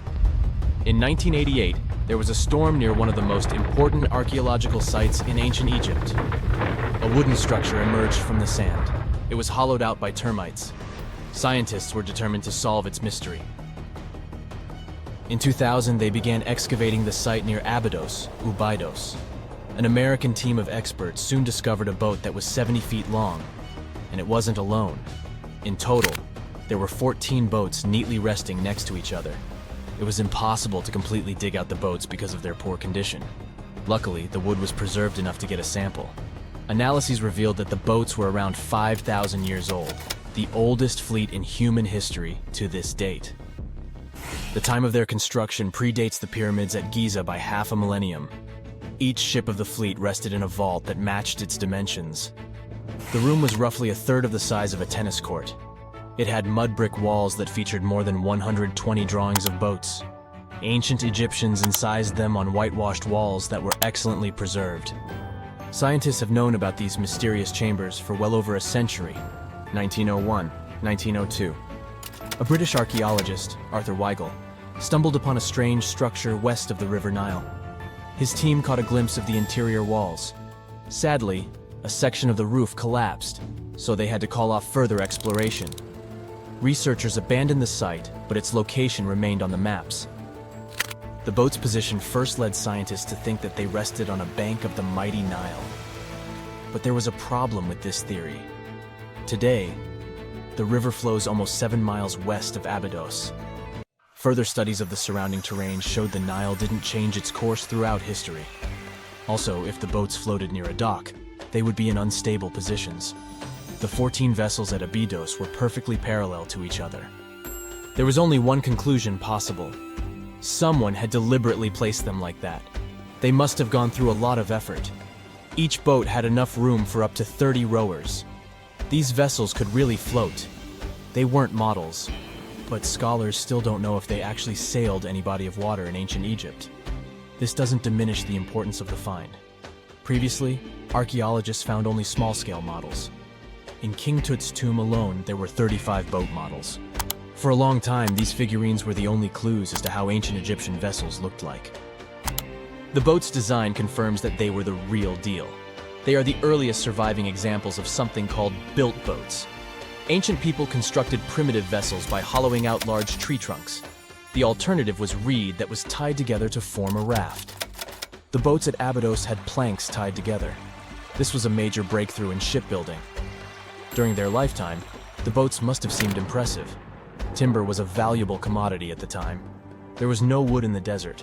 Cedar had to be imported from Lebanon. The only person who could afford such luxury was the pharaoh.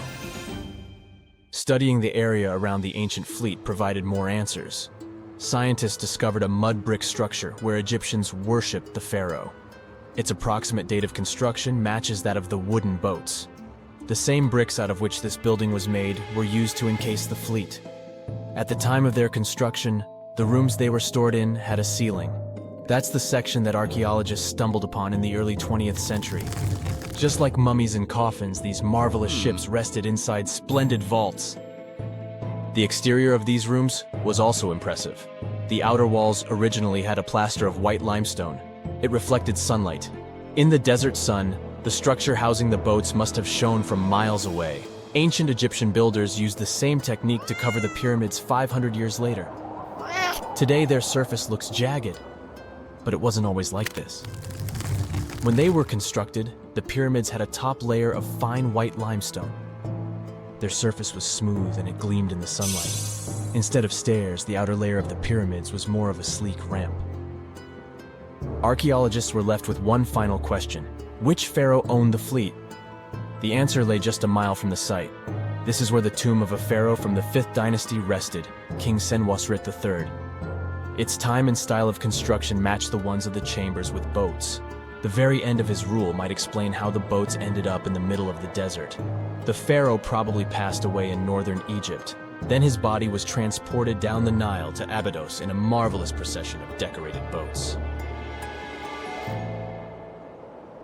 The vessels were later lowered to chambers near the final resting place of their owner. This had a symbolic meaning. In the ancient Egyptians' belief system, ships played a key role. Their supreme deity was Ra. He traveled through the sky during the day in the form of the sun. At nighttime, he sailed through the netherworld in a solar boat. The pharaoh identified himself with Ra. That's why he needed boats in the afterlife. That was the only way to regenerate himself. Just as the sun rises every day above the horizon. This belief existed for thousands of years. The more famous Pharaoh Khufu also had a ship. Scientists found it in 1954 next to his pyramid at Giza. It is some 4 centuries younger than the fleet at Abydos, but Khufu's ship was almost 2 times longer. The Great Pyramid of Giza and King Tut's tomb are some of the most famous archaeological finds in Egypt. But there are many more secrets hiding beneath the endless sands of the Sahara Desert. Recently, 2020, archaeologists found a lost city there.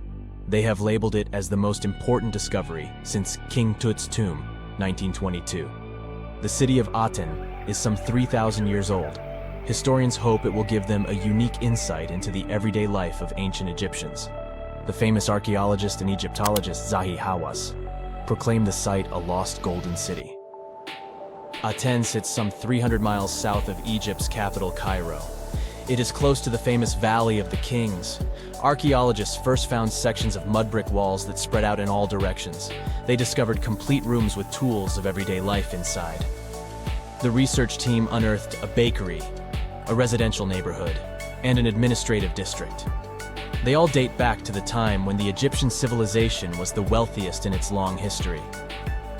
They were also the first to make objects from iron. In 1911, scientists found a set of iron beads near a village in Lower Egypt, El Girza. These are the earliest known iron artifacts. The discovery is literally out of this world. Ancient people made them by beating into shape a piece of a meteorite. The 9 beads were once part of an ornate necklace.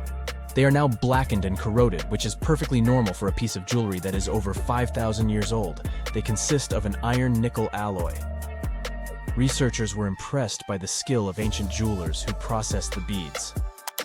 Their craftsmanship is more impressive when you think that they didn't know the stellar origins of the material.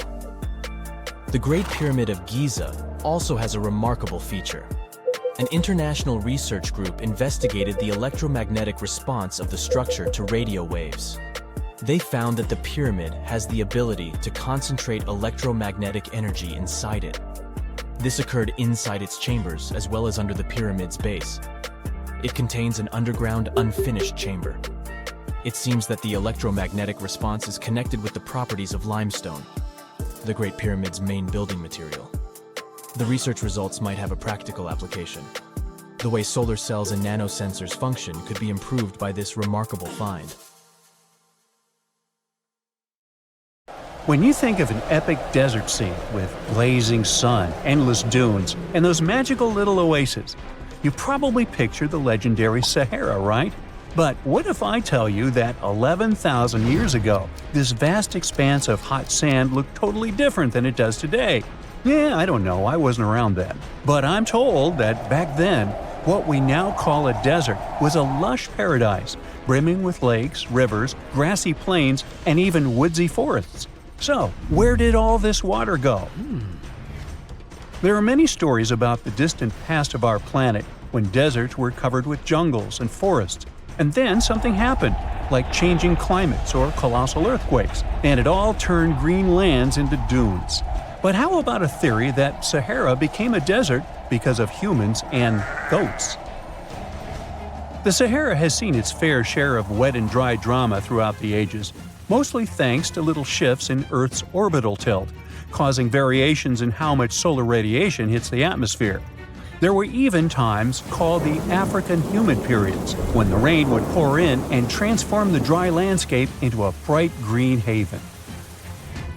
But between 8,000 and 4,500 years ago, something really funky happened to this region. Certain areas went from humid to dry way too fast to explain it by just orbital changes. In the blink of an eye, the lush Sahara turned into the Sahara we know today.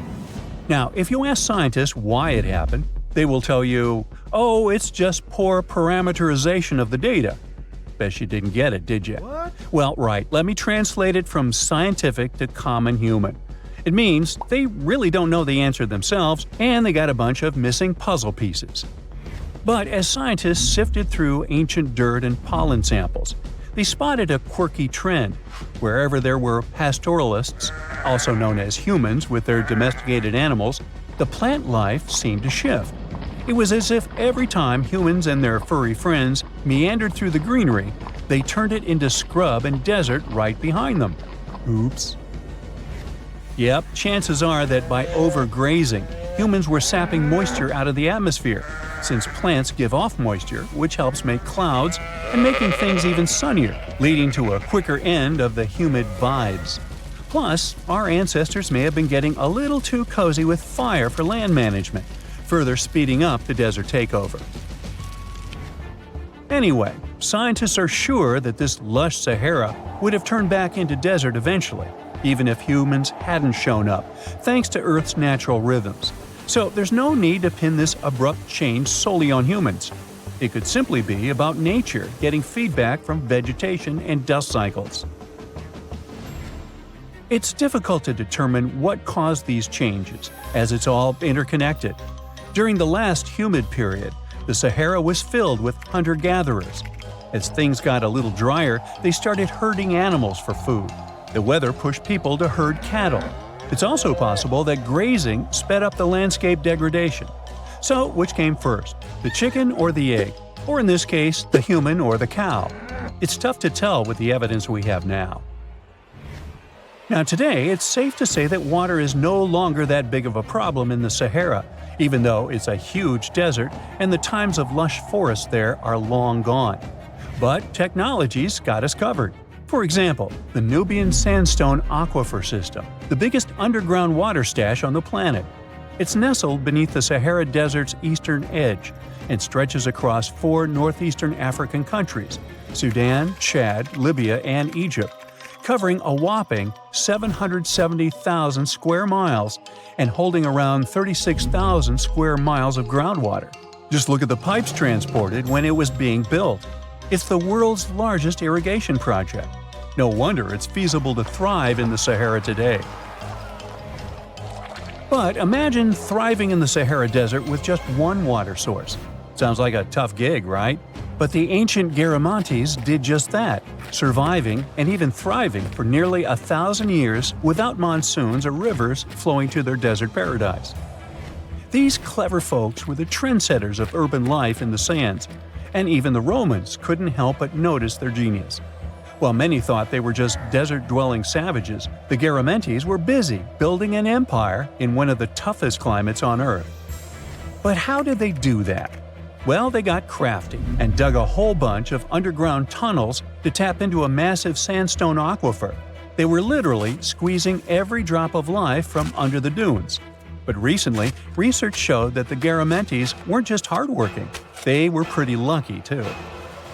The Garamantes had an underground aquifer that brought water up to a hill where they built over 500 fagaras, which are irrigation systems, some stretching as long as 2.5 miles.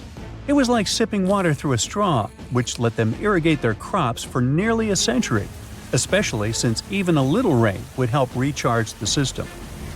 But eventually, due to rain insufficiency, the aquifer ran low, and reaching it again would have meant digging more tunnels and relying on more people. That's a tough problem, considering these people were in the middle of food and water shortages.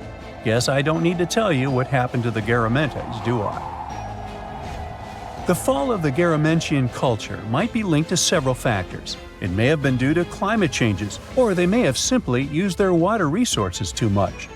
Back in the day, the Sahara Desert was actually fertile agricultural land, thanks in part to the cool irrigation system the Garamentians created. But since fossil water isn't something you can replenish over time, the groundwater levels dropped pretty low. This likely played a big role in the kingdom's decline by the late 7th century CE. That sounds like someone who hit a lottery jackpot, used up all the money, and went back to their original, not-so-cool job once the bank account got fully drained. Oh, by the way, even if the Garamantes left some secret wisdom messages for us, the chances are we'll never get what they wanted to tell us.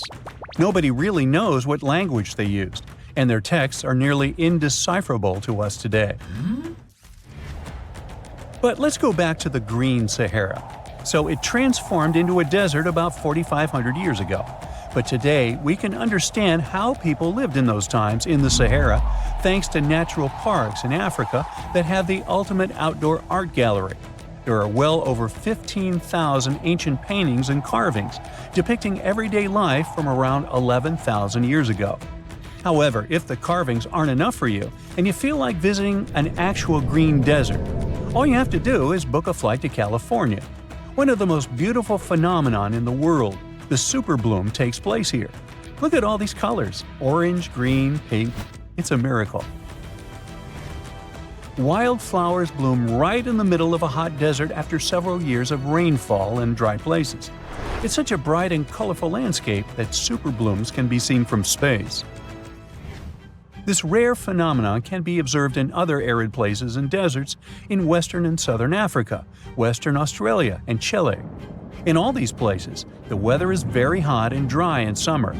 Mild humid air comes in winter, and this is the ideal environment for mass flowering. Flower seeds that lie in desert sands can wait for decades before starting to produce flowers. When the hot sun destroys all the weeds and grass, and the rainfall becomes enough to moisten the soil, the seeds are kind of like, well, okay, now it's our turn to play a big game. And then hundreds of thousands of tourists come to take photos and post these beautiful pictures on social media. And this, unfortunately, is one of the main dangers for flowers. Therefore, if you find yourself in a place like this, don't pick the flowers and don't trample on them. Stay on the path, don't litter. Take only pictures and leave only footprints. You get it? Good. Imagine you were chosen to answer one of history's most important questions. What was the first civilization on Earth? The job description is simple, yet the task is extremely challenging. You need to unearth the proof of the world's first official civilization. Was it the Sumerians in Old Mesopotamia? Or was it the ancient Egyptians spread out along the Nile River? Not to make you nervous or anything, but history is quite literally in your hands. Good luck! Since you can't turn back the clock and visit Old Mesopotamia to get the answers to your questions, you'll need to research museum databases in order to get some clues. First things first, we need a definition of what is considered a civilization. It's not just thousands of people grouped together and living harmoniously. There are some key elements that together make a group of people a civilization. Like, for example, the domain of urbanism, aka city building, irrigation systems, and writing. You decide to begin your search by diving deep into the history of the Sumerians, which today hold the position of the world's first civilization. Now, imagine being the first of your kind. This means having no external examples. Rather, it means starting from scratch. First thing you'll need? A piece of land. And since there were no active water companies in the world at that time, you'll need a piece of land with easy access to water.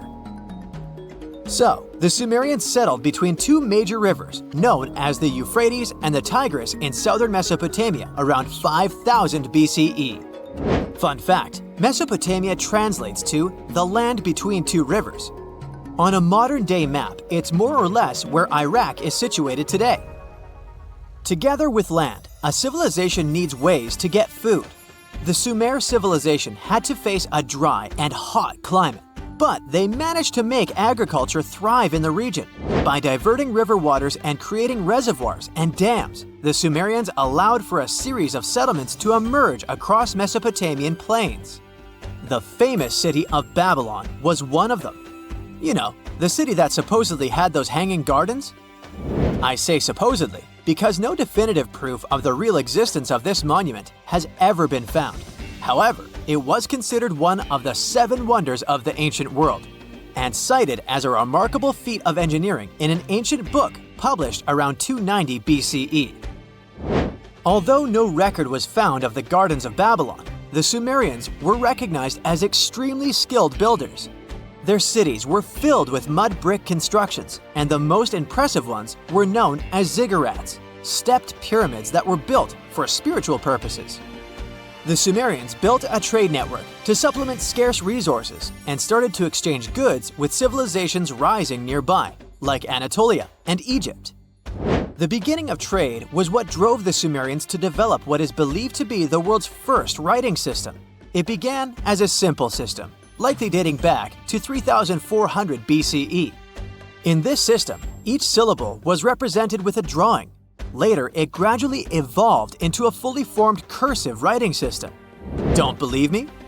Take a look at this piece from the Babylonian times. This huge basalt plaque is called the Hammurabi Code. It's known to be humanity's first collection of written laws. As far as the story goes, it was carved in volcanic stone around year 1760 BCE. Look at the precision of these carvings. It's quite astonishing. But the content is also surprising, since these 282 rules vary from commercial regulations to strict laws of justice. The thing is, historians don't have a consensus on whether the Sumerians were really the first ones to invent writing. Some think it might have been old Egyptians. Let's pause here. Ancient Egyptian settlements are believed to have started around the year 5500 BCE, which is earlier than the Sumer civilization. But remember I said a civilization needed a few things before it was considered as such. Ancient Egypt consisted of several smaller city-states, such as Memphis, Abydos, and Thebes, spreading out along the Nile River. It wasn't until 3000 BCE that Egypt was unified under one kingdom and lasted as an empire until nearly 1000 BCE. Although there is no consensus on this, some Egypt experts believed that it could have been Sumerian immigrants that founded early Egyptian settlements. The proof could be the presence of cylinder seals made of hard stone, something that was widely used in Sumer. These seals were used to guarantee authenticity in legal transactions, but it's hard to say whether this method was introduced by Sumerian immigrants or simply by trade. Since the time period is not one of the criteria we can use to determine who came first, we'll have to turn to something else. But what? Like the Sumerians, the Egyptians were also highly skilled builders. Duh, they built the famous Giza Pyramids and many others all over their territory. In order to enhance their building techniques, they delved into developing a more profound understanding of mathematics. They developed a new form of measurement called the cubit, which was the equivalent of an arm's length. The Great Pyramid, for instance, is 440 cubits per 440 cubits. They were also innovative astronomers, combining their mathematical skills with attentive astronomical observation. They were the first civilization to use a 24-hour division of the day. And they even created a solar calendar, which was the first dating system in history to feature 365 days in one year. Okay, it's undeniable how impressive they were. But some experts say that the dispute has to be settled through the comparison of their writing systems. Hieroglyphic writing, the first Egyptian style of writing, is said to date back to 3000 BCE. It was a composition of over 700 symbols, which were carved in stone. For a long time, researchers believed that the Sumerian writing had come before Egyptian, but in a recent discovery made by Yale researchers claims otherwise. Archaeologists have discovered a panel of 4 signs that are believed to have been written around 3250 BCE. Oh, and they've also found another rock drawing depicting a pregnant elephant that can date back to 4000 BCE. Now, there's also a third possibility that fewer people seem to mention: the Indus Valley Civilization, also known as Ancient India, located around the area of modern-day Pakistan and India. The Indus Valley Civilization is also a contender for the oldest civilization due to the uncertain historical origins of the Hindu collection of texts known as the Upanishads. The Indus Valley Civilization flourished around 3000 BCE, but records show that people in the Indus Valley were trading with Mesopotamians as early as 3500 BCE. Now, wait a minute. How is it possible?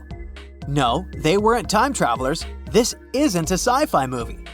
There already were agricultural settlements in the area that were slowly growing into bigger cities, such as Harappa and Mohenjo-daro. Ancient Indian cities were sophisticated, filled with baked brick homes built in a grid system. These ancient cities even had draining and sewage systems that connected most homes and used gravity to carry waste outside of the city. They were pretty advanced. They were also an extremely religious civilization, and Hindu beliefs were at the center of their practices. Despite that, their cities weren't filled with spiritual buildings. Actually, Mohenjo-daro's most important building was a public bath. Interesting, huh? Now, why can't we know if they were the oldest civilization on Earth? Even if some historians suspect that the origins of the Indus Valley people can be traced back to 5000 BCE, there is no concrete evidence of this, only speculation. The best proof we have is the Upanishads. The Upanishads are texts filled with philosophy, mantras, and ceremonies. The thing is, part of Hindu practices included memorizing and passing down the wisdom of the Upanishads in oral form. So it took a while before it appeared as a written script. Well, I'd say historians aren't really sure what was the world's first civilization. We can only guess at this point, but who knows what new discoveries might reveal. The year is 1923.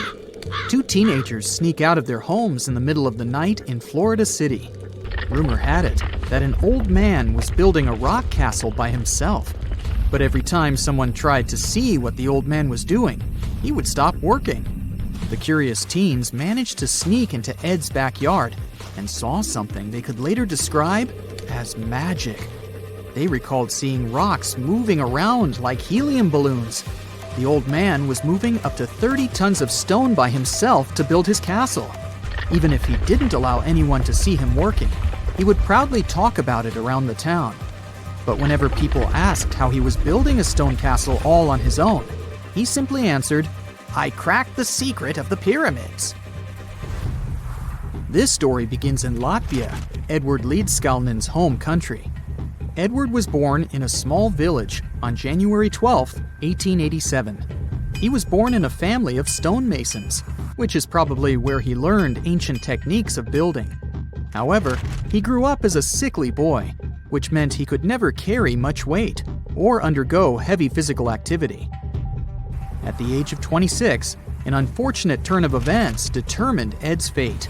The love of his life broke off their engagement, and heartbroken Ed decided to move to the United States. He lived in a couple of American states before finally moving to Florida, where his life's adventure started. Ed spent years searching for the right spot of land to build his dream house. He always rejected good farmland. When people wondered why, he only smiled. Finally, when he bought land of his own, it was deemed terrible by his close friends. The soil was bedrock. He could neither plow nor farm it, but it seemed perfect for what he was seeking to build. Ed's close friends would often describe him as eccentric. When asked why he wanted to build a house, he would only say, "It's for my sweet 16. Someday she's coming back." Then, he changed the topic of the conversation. It took Ed about 30 years to finish Coral Castle, and he did it all by himself. He would only work under the cloak of night and never let anyone see what he was doing. The completed Coral Castle embodies a number of unsolved mysteries. If you were to visit the site back then, you'd have to go through a 9-ton, 8-foot-tall revolving gate door. that even a kid could push with just one finger. Ed was so proud of this door that he originally named the site Rock Gate Park. It was renamed Coral Castle only much later, after Ed's passing. Once inside, visitors would access the incredible wonders of Ed's constructions: towers, mystic symbols, furniture, and swing sets, all made entirely of monolithic blocks of stone. The stones are set on top of each other, using only their weight to keep them together. And believe it or not, the entire park gathers around 1,100 tons of stone. Today, if you visit Ed's living quarters, you'll even see the simple instruments he used to construct all of this: chisels, hammers, ropes, and pulleys. The type of work he did is difficult even with modern-day equipment, let alone without it. Coral Castle's main mystery lies in how Ed managed to do it. The only photograph of Ed Leedskalnin at work shows a simple leverage structure of a chain hoist attached to a wooden tripod. The tripod was made of old telephone poles with a small wooden box on top. What was in the box is, of course, a mystery. Unfortunately, he took his secrets with him, not sharing the truth of his work with anyone else. Yet, not all is lost, as there are many theories and speculation surrounding what could have happened there. One theory says that there is a harmonic grid inside the Earth's surface, something that would create anti-gravity spots around the globe. It's believed that Coral Castle was built in such a spot. This could explain why it took Ed so long to find land that pleased him. Maybe what he was looking for was a place that allowed him to experiment with anti-gravity forces.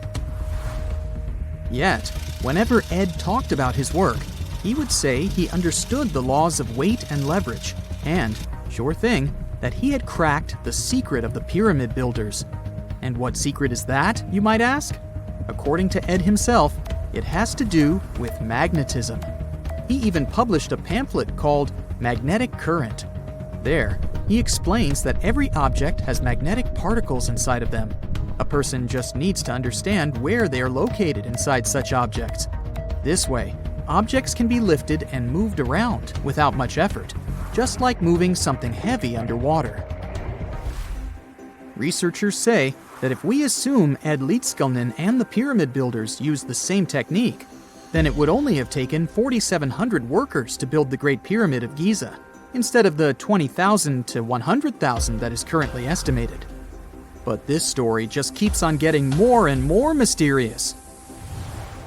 In the late 1920s, Ed was finishing the construction of Coral Castle in Florida City. Rumors about his work had spread around town. People said Ed was hiding a stash of money somewhere in his living quarters. One night, a group of men waited until Ed was alone and broke into the castle to rob him. They couldn't find the money and, luckily, didn't harm Ed. But in the following days, he decided that it was best he moved out of that land.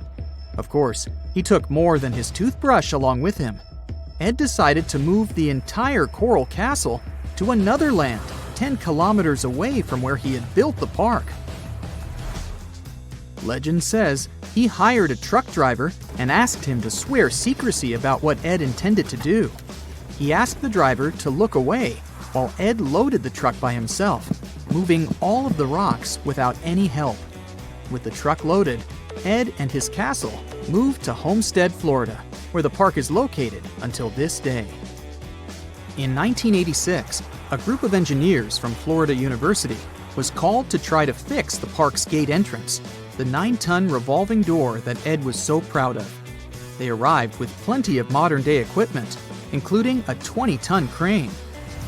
When the engineers took the door down, they noticed that Ed had used a strange circular stone at the bottom of the revolving door. The engineers couldn't understand how this frisbee-sized rock could withstand 9 tons of weight without breaking into pieces. They sent the rock to the geology department at the University of Florida, but the geologists simply returned the rock, saying they couldn't find a match of this rock in their databases. They couldn't determine its origin. The engineers put the 9-ton gate back into place, trying to use other techniques. At first, It didn't work without the base rock Ed had originally used. So, they had to cut the gate rock to make it work as a revolving door once again, proving that modern-day technology couldn't replicate what Ed had done single-handedly. Fast forward to 2011, and another man claimed to have cracked the code of the pyramid builders and Ed Leedskalnin himself. Wally Wallington, a retired construction worker from Lapeer County, Michigan, has managed to build using similar techniques to those used by Ed. Wallington is known for having built his personal Stonehenge in Michigan.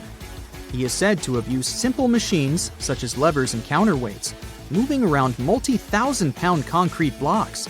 Unlike Ed, Wallington has shared his techniques with the public.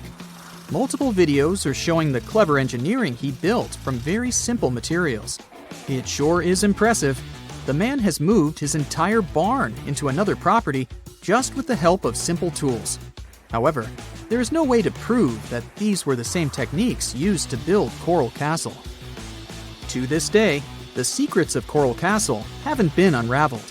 But hey, we can always keep trying to solve it. The story goes that two Mayan twin boys loved to play ball.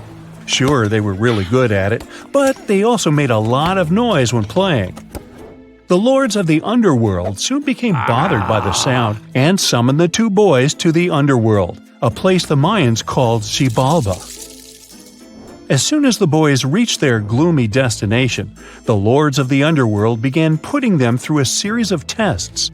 Soon enough, the inexperienced twin boys failed the tests and lost their lives. But this was not in vain. This sad event resulted in the appearance of a beautiful fruit tree. Soon enough, a young woman saw a beautiful fruit on this tree and reached up to pick it. Legend has it that soon after that, she gave birth to another set of twin boys named Hunahpu and Xibalbay. Just like their ancestors, these twins were great ball players, but they were equally as loud, and the lords of the underworld became annoyed again. They decided to ask this pair of twins to come to play a game in the underworld, hoping to get rid of them too. When the twins arrived, the lord sent them through a number of frightening places. The first one was the House of Gloom, which was very dark. They then passed through the House of Knives, where they had to avoid getting injured.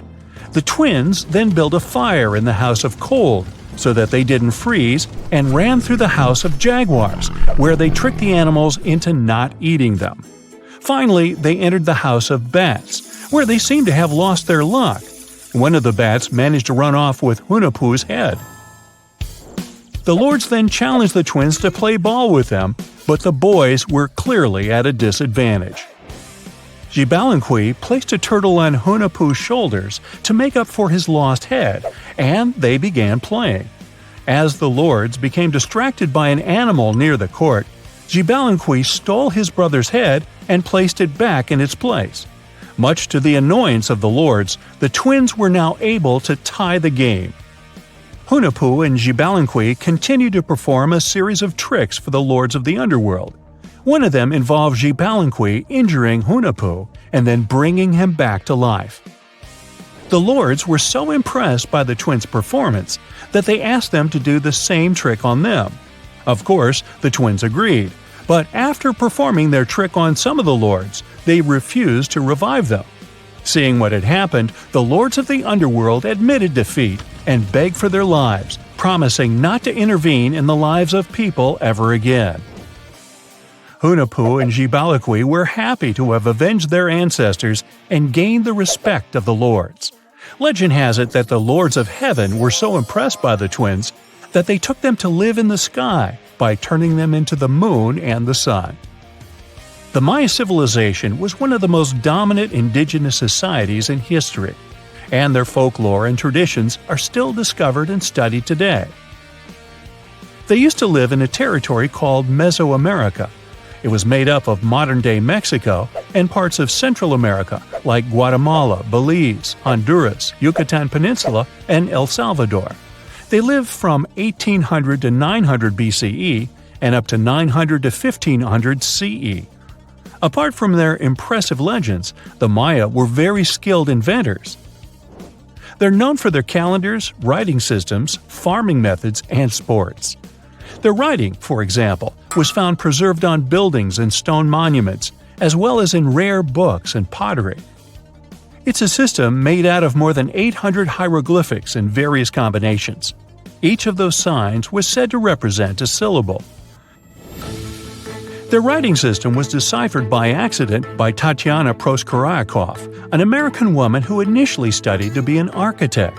Since she didn't find a job in her field, she eventually became a Mayanist in her own right, despite not being academically trained.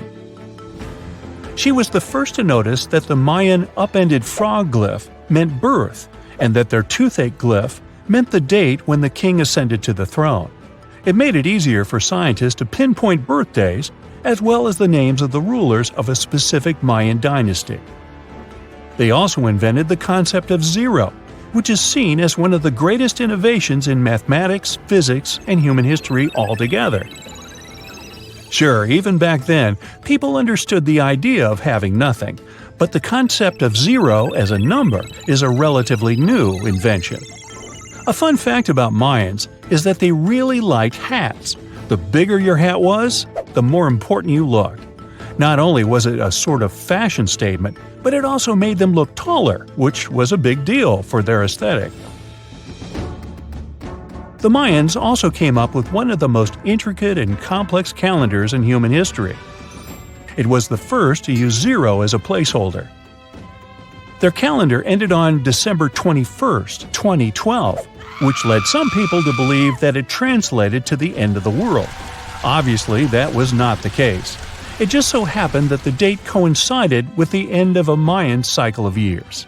But as advanced in science and astronomy as they were, they did make some mistakes. One of them was their belief that the world was flat. Their theory was that the four corners of the world were watched by the brother lords, who kept the sky from falling over their lands. Hats off for their menus, though, as they were well-known chocolate eaters. They turned eating chocolate into a form of art. The drink they made wasn't really like the hot chocolate we enjoy today, though. The recipe included mixing cacao with water, honey, chili pepper, cornmeal, and other ingredients to make a foamy, spicy drink. The ritual of drinking cacao was a crucial part of their celebrations. We're not done discovering all the amazing parts of their architecture and civilization. It was only a few years ago that a Maya pyramid was found at Tonina, in the Mexican state of Chiapas. It was estimated to be more than 1,000 years old. The reason why it escaped archaeologists for so long was that it lay hidden under what was believed to be a natural hill. The ruins of two Mayan cities have been recently discovered in the Mexican state of Campeche.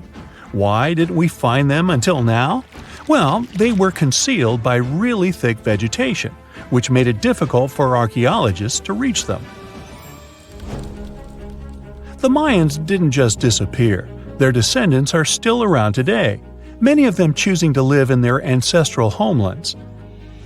You can find them in Guatemala, for example, where the Maya people make up the majority of the population. Overall, the Maya ethnic group contains people that speak different Mayan languages, such as Yucatec, Quiche, Quechua, or Mopan. They had no idea what a spa day was, but the Mayans really enjoyed a nice sweat once in a while. Sweat lodges were discovered around ancient Mayan sites. They were built out of stone or adobe. These rooms were an essential part of their cleansing and healthcare rituals. One of the earliest sweat lodges was found in Quello in northern Belize and appeared to date back 3,000 years. One of the most important parts of the Mayan culture was a ball game which they named Pix. It had both political and spiritual significance. We can see ball courts at important parts of Mayan archaeological sites. The main goal of the game was to pass a rubber ball through a very high stone hoop without using your hands. Basically, it was a combination of soccer and basketball. However, it could have serious consequences. The loser could, at times, even lose his own life. Ooh, high stakes indeed. Because of this game and the need for bouncy balls, the Mayan people were some of the first cultures to use rubber. They made it using natural latex. There were different kinds of rubber depending on what natural substances the latex was mixed with. And that, my friend, is the way the ball bounces. Sorry, but you know me, I just couldn't resist.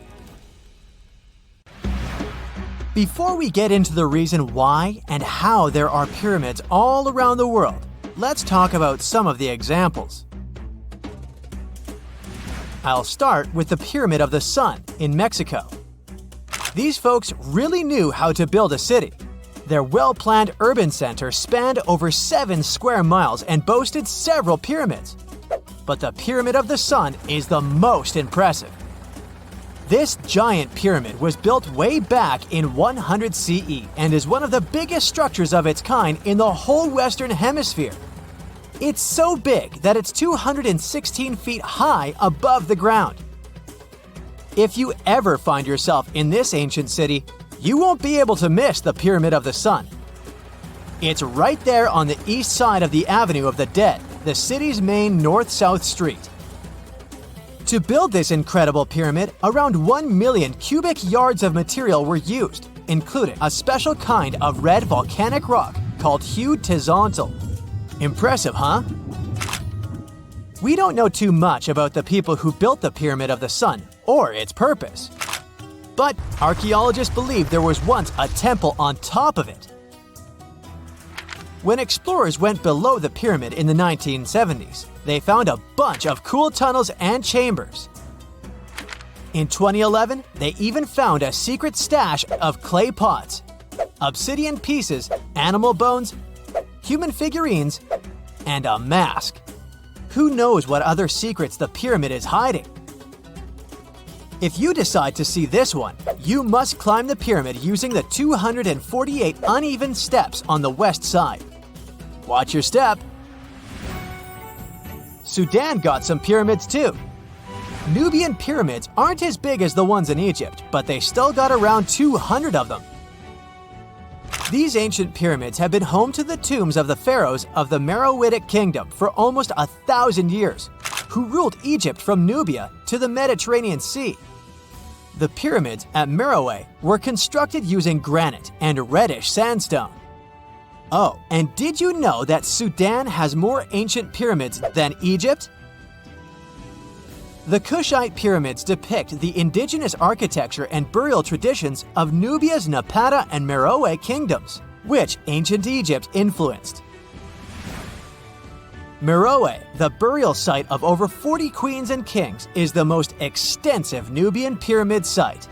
The tomb walls depict mummified royals bedecked in jewelry, their wooden caskets containing bows, quivers of arrows, and other artifacts pointing to the Meroitic relationship and trade with Egyptian and Greek civilizations. So if you're looking for some ancient tombs to explore, you may consider skipping the crowds in Egypt and heading on down to Sudan. Let's fly to Iraq to see some more pyramids. Ziggurats have fancy receding layers and tiered temples. Instead of a smooth exterior, it has tiers like a cake. Perfect for all the important work and rituals that went on inside.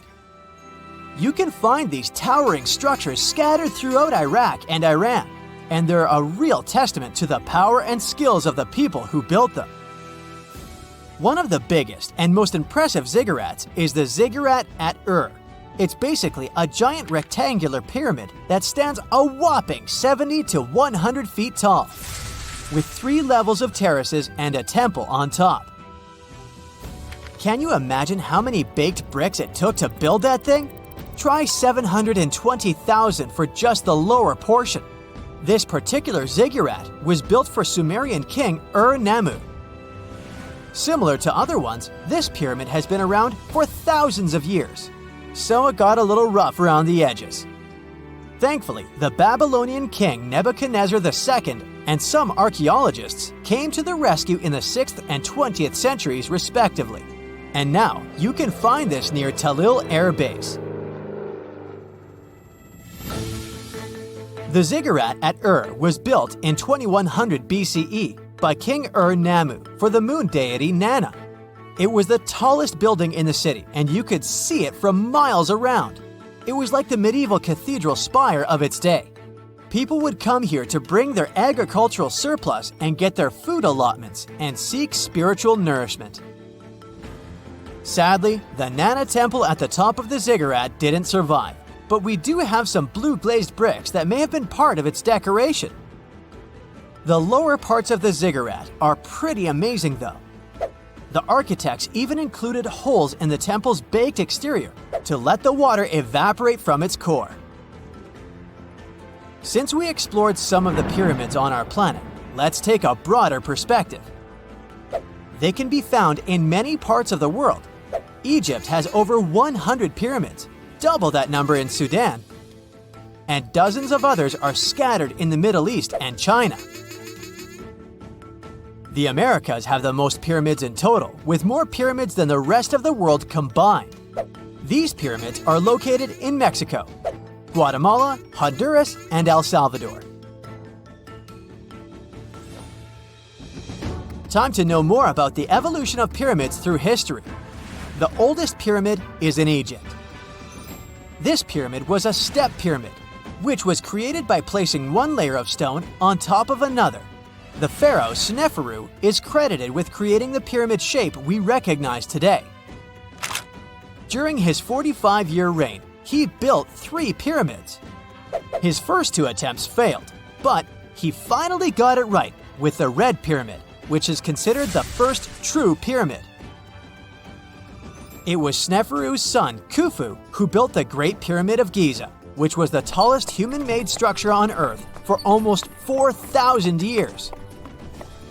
Latin American pyramids are similar to early Egyptian step pyramids, but they were built independently, with no knowledge of each other. The pyramids in Sudan were built around 700 BCE and are tall, but much narrower than those in Egypt. How in the world did all these civilizations build these things without even texting each other? After all, the Aztecs, Mayans, and ancient Egyptians were about as different as possible. But despite their cultural differences, they all seem to agree on one thing. Pyramids were pretty cool. Step pyramids are all around the world because they were the most feasible and stable way to build large and tall structures without access to lighter building materials like wood and metal. The triangular form with a square base is the best way to build a sturdy structure, and having a cube structure would require more material for less height. Now, when it comes to pyramid design, the Egyptian pyramids were like giant triangles with a square base, smooth sides, and a pointy top. On the other hand, the Aztecs and Mayans went for a tiered cake look, with steps leading up to a flat platform on top. So, while all these pyramids share the same basic shape, they have their own unique flair. Each group built its pyramids using different materials, techniques, and slope angles. So while they may have been inspired by each other's work occasionally, they were just doing their own thing. Egyptian pyramids had smooth, angled sides that were designed to help the pharaoh's soul ascend to heaven. The Pyramid of the Sun was built over a series of caves that served as a passageway for the deities. The Maya built the temple of Kukulkan in Chichen Itza to honor the deity Kukulkan, usually represented by a serpent. Nicknamed El Castillo, it has 91 steps on each side, plus a platform. That's 365 steps, one for each day of the Mayan calendar. Tell me, Brightsiders, how were pyramids built? To begin with, humans made them, not a foreign race from space that landed on Earth.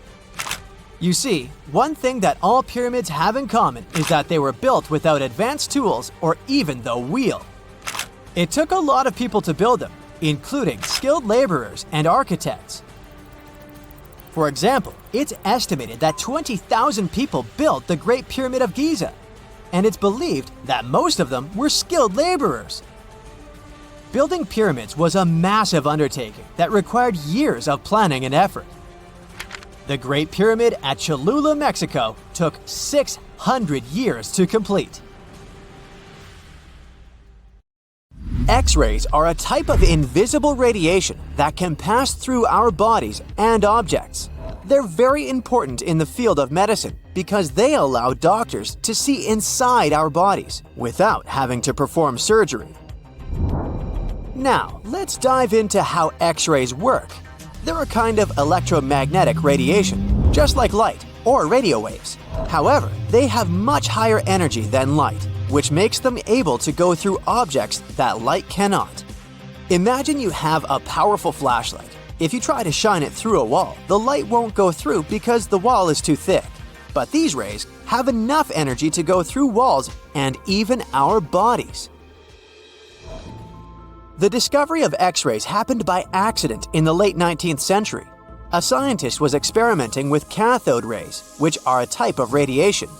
He was working in his lab and noticed that a nearby fluorescent screen started to glow, even though it was not directly exposed to the cathode rays. He realized that something invisible was causing the fluorescence, and he named it X-ray, because X is the mathematical symbol for something unknown. He continued experimenting with such rays and discovered that they could pass through many objects, like flesh and bones, but not through denser materials like metal. He also found that X-rays could create images on photographic plates, just like a camera takes pictures. The way this works is quite fascinating. Imagine you're standing in front of a bright light and you hold your hand in front of your face. Your hand blocks the light and you can't see through it. But if you place a sheet of tissue paper in front of your hand, some light will pass through, and you'll be able to see the outline of your hand. X-rays work in a similar way. When a doctor wants to take an X-ray of a part of your body, they will ask you to stand or lie down next to a machine.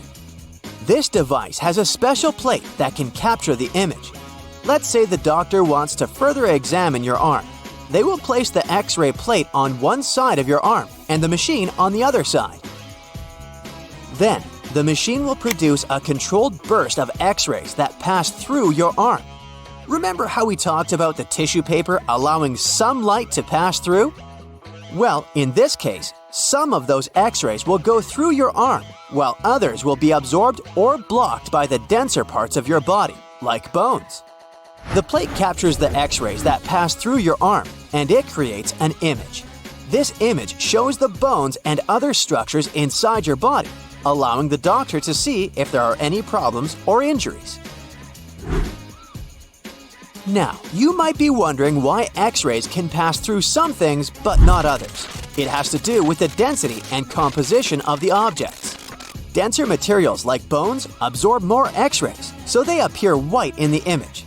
So when you look at the result, you'll see your bones as white shapes.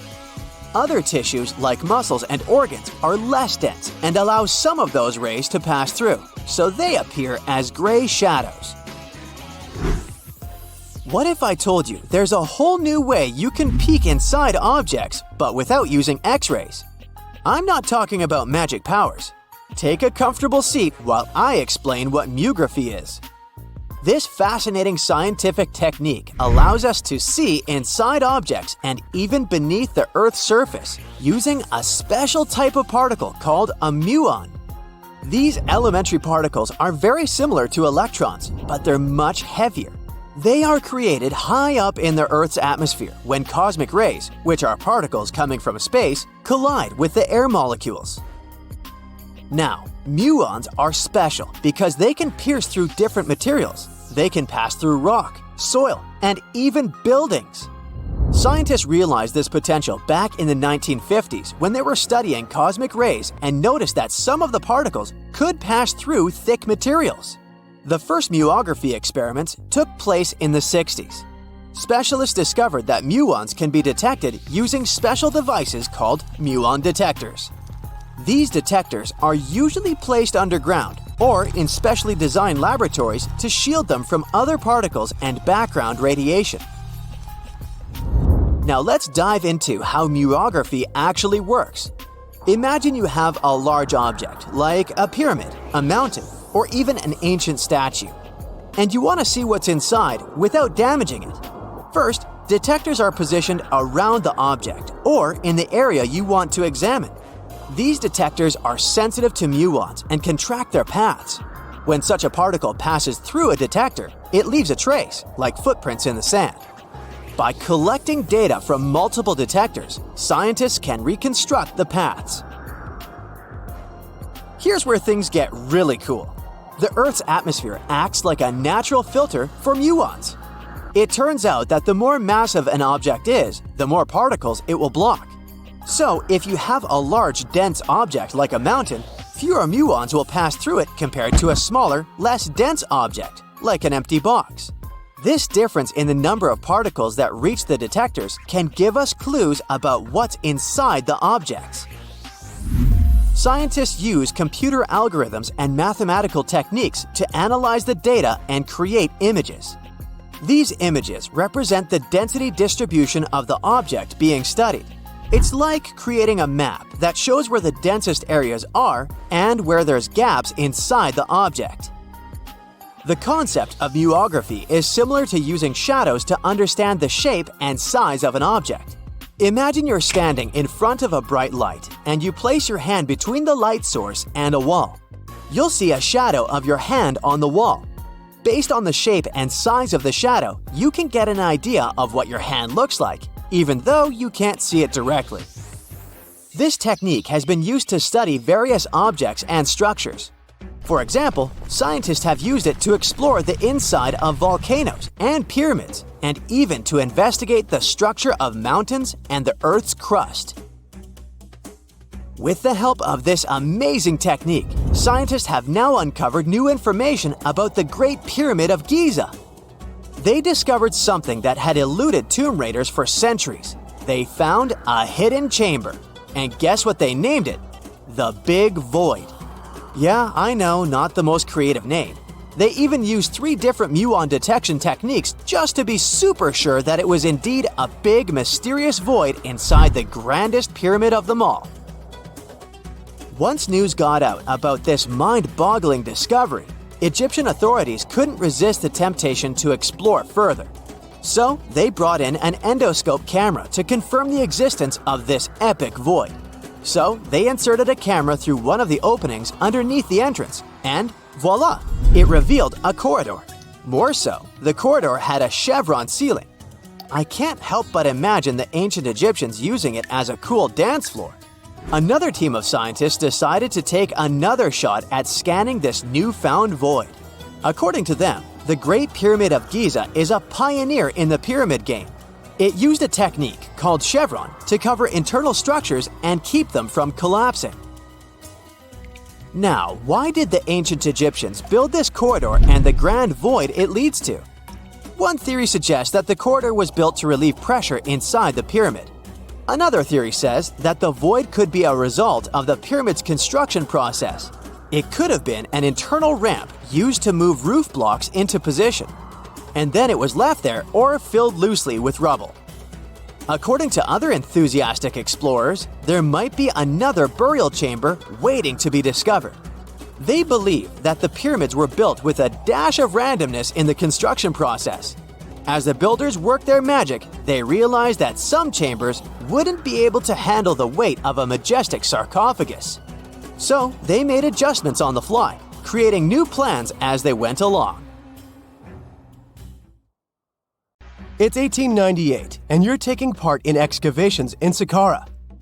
This place, not far away from Cairo, is full of ancient tombs and pyramids. You're in your Indiana Jones mood and hope to find something really phenomenal to become famous. Gold, manuscripts, treasure maps, mummies of famous pharaohs. Wait, a wooden bird? You're really disappointed as it looks like a regular toy. An old one, but still. Little do you know that years later, someone would propose that your bird was actually an ancient monoplane. So the artifact, nicknamed the Saqqara Bird, is made of a sycamore tree. The birdie has a wingspan of just 7 inches and weighs around 40 grams. A perfect original souvenir from Egypt, I would say. It's over 2,000 years old and looks pretty plain, without any carvings of feathers or other intricate ornaments. It has a beak and eyes though, which makes our find look like a hawk, the emblem of the deity Horus. Its tail is rather unusual as it's squared, looks weirdly upright, and it seems like the sunken part of it was the place for a now missing piece. Humans love solving a good mystery, so there have been several attempts to explain the use of the birdie. First, quite simply, is that it was a ceremonial object. The second idea is that it was a toy for a child from some well-off family. It could have been some sort of boomerang, which was a popular concept in ancient Egypt. Then there was a theory that the bird had been used as a weather vane. But this one has been debunked as the figure doesn't have any holes or markings, except for the one made at the museum in Cairo to fix the exhibit on a stick. So there was no way to hang it in the past. Almost a century after the bird was found, Egyptologist Dr. Khalil Masiha proposed a new theory that it could have been a model of a monoplane. He believed the bird was missing a horizontal tailplane. Otherwise, it had its wings set at a right angle, similar to that of modern planes. It could have worked to generate the aerodynamic lift necessary for flights. Dr. Masiha also claimed that it was common at that time to place miniature models of technological inventions in tombs. So, did the ancient Egyptians really invent the plane in 200 BCE? That would make the Wright brothers, who are considered the inventors of aviation, really upset. They made one of their first flights only in 1903. There's just one way to know for sure, and that is to test the model. But you know, the ancient museum in Cairo would unlikely let one of their cherished exhibits fly around like a toy. That's why glider designer Martin Gregory built a similar model, this time of balsa wood, and concluded that even with the missing tailplane, the plane wasn't much of a flyer. Case solved? Not really. This didn't sound convincing enough to the History Channel, so they invited an aerodynamics expert to build another replica of the bird. He tested it in weather conditions similar to those in Egypt and was impressed with the little plane's abilities. So, if they did invent the prototype of a plane back in the times of pharaohs, it would be a good example of an oupart. That's an out-of-place artifact, an object that's way ahead of its time in terms of technology or history. And the Saqqara Bird isn't the only example of such a revolutionary concept. In 1901, a group of divers retrieved the Antikythera mechanism from an underwater shipwreck near the Greek island of Antikythera. It's been dubbed the world's first analog computer, and it's currently dated around 100 BCE. The bronze mechanism could tell the position of the sun, moon, planets, and stars, as well as the lunar phase, the dates of upcoming solar eclipses, and even the speed at which the moon moves through the sky. No one's sure who used it and how or where it was made. But it's obvious that it's extremely precise and way too advanced for its time. The first flushing toilets in the world were invented in the middle of the 20th century. Just kidding. The ancient Minoans on the Mediterranean island of Crete and the Indus Valley civilization both came up with this brilliant invention at the same time, around 4,000 years ago. The plumbing and sanitation were so well done that no one managed to design anything better until 2,000 years later. One ancient Minoan lavatory was discovered at the Palace of Knossos. It looks like it had a wooden seat set over a tunnel that directed water from a rooftop reservoir to an underground sewer. Other varieties got water from jugs. Only the super rich people could afford all this glory. So if you wanted to shop for real estate back then, the flushing toilet would be a telltale sign you were in the rich neighborhood.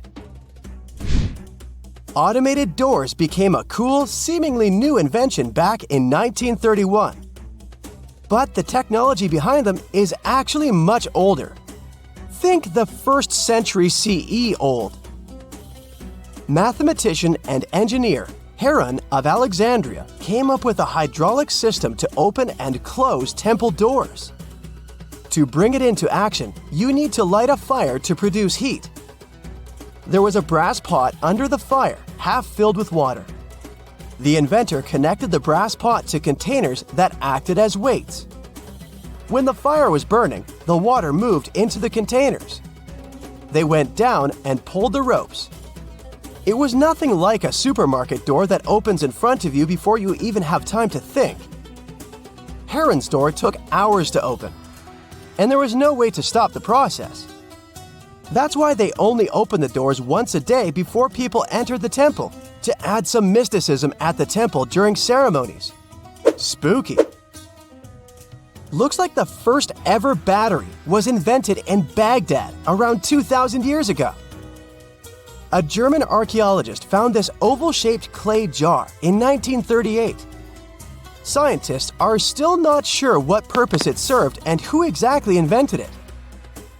There is a theory that it was used for electroplating objects with precious metals. When they filled it with a weak acid like vinegar, the battery produced around 1 volt of electricity. Another theory says it was a vessel for sacred scrolls. Would you like to buy contact lenses designed by Leonardo da Vinci himself? In 1508, he invented a glass lens with a funnel on one side. You were supposed to wear it with water inside to improve your vision. Sounds a bit uncomfortable, doesn't it? So, around a century later, French scientist René Descartes decided to improve the idea and make the cornea contact the future lenses.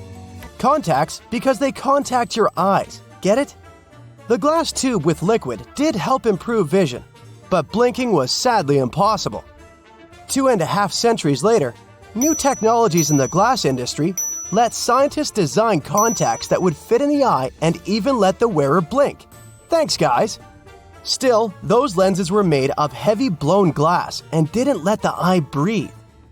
About 50 years later, contacts became plastic, lightweight, unbreakable, and scratch-resistant, but still covering the entire eye. And then, in 1948, an English optical technician accidentally sanded down a plastic lens and figured out they'd still be in place even if they covered only the cornea. Imagine you're living in 19th century London and need to send a message to New York. It would have taken about 10 days to get there by ship. So when delivery time went from days to hours in 1858, it was a true sensation.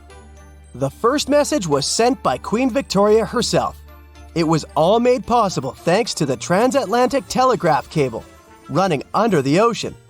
Sadly, the new cool invention only lasted a few weeks. It took years to bring it back to life. No man shall ever find my tomb.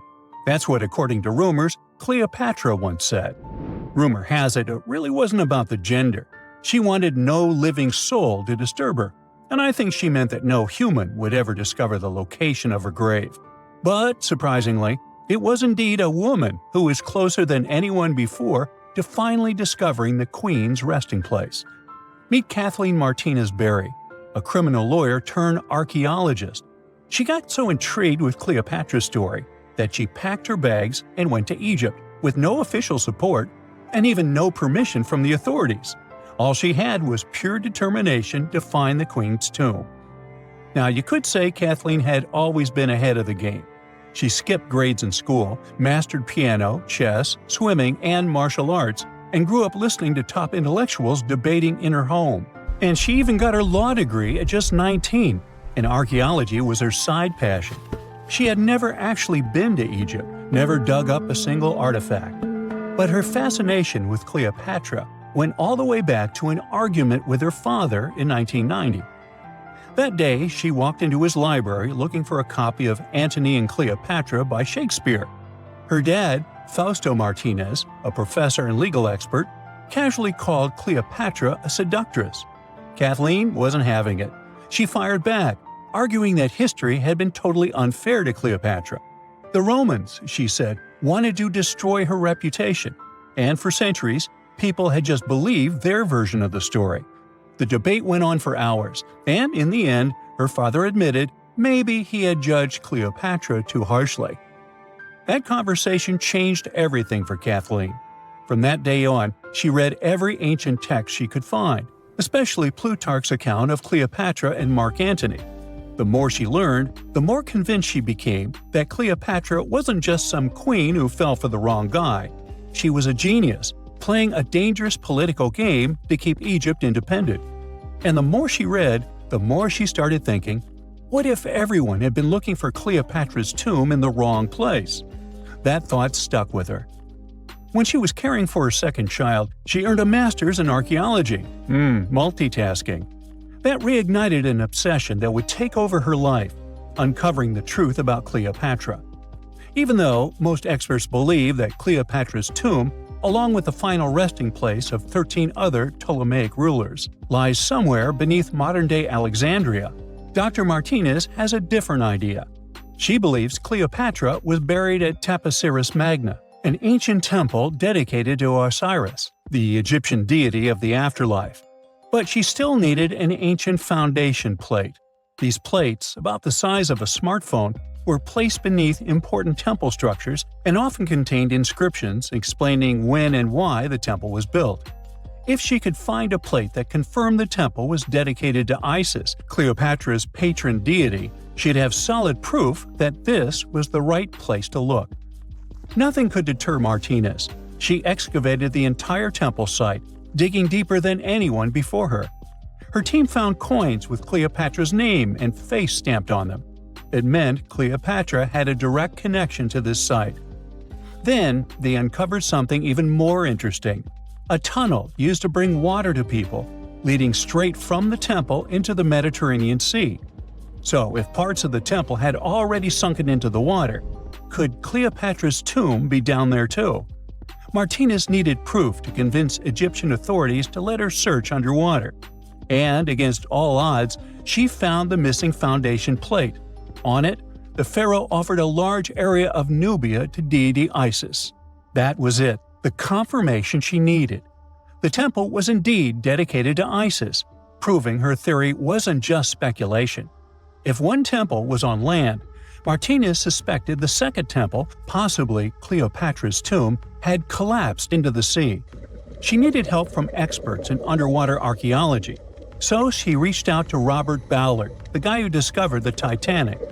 With support from the Egyptian authorities, she and her team began exploring the waters off the coast of Alexandria. And what they found was mind-blowing.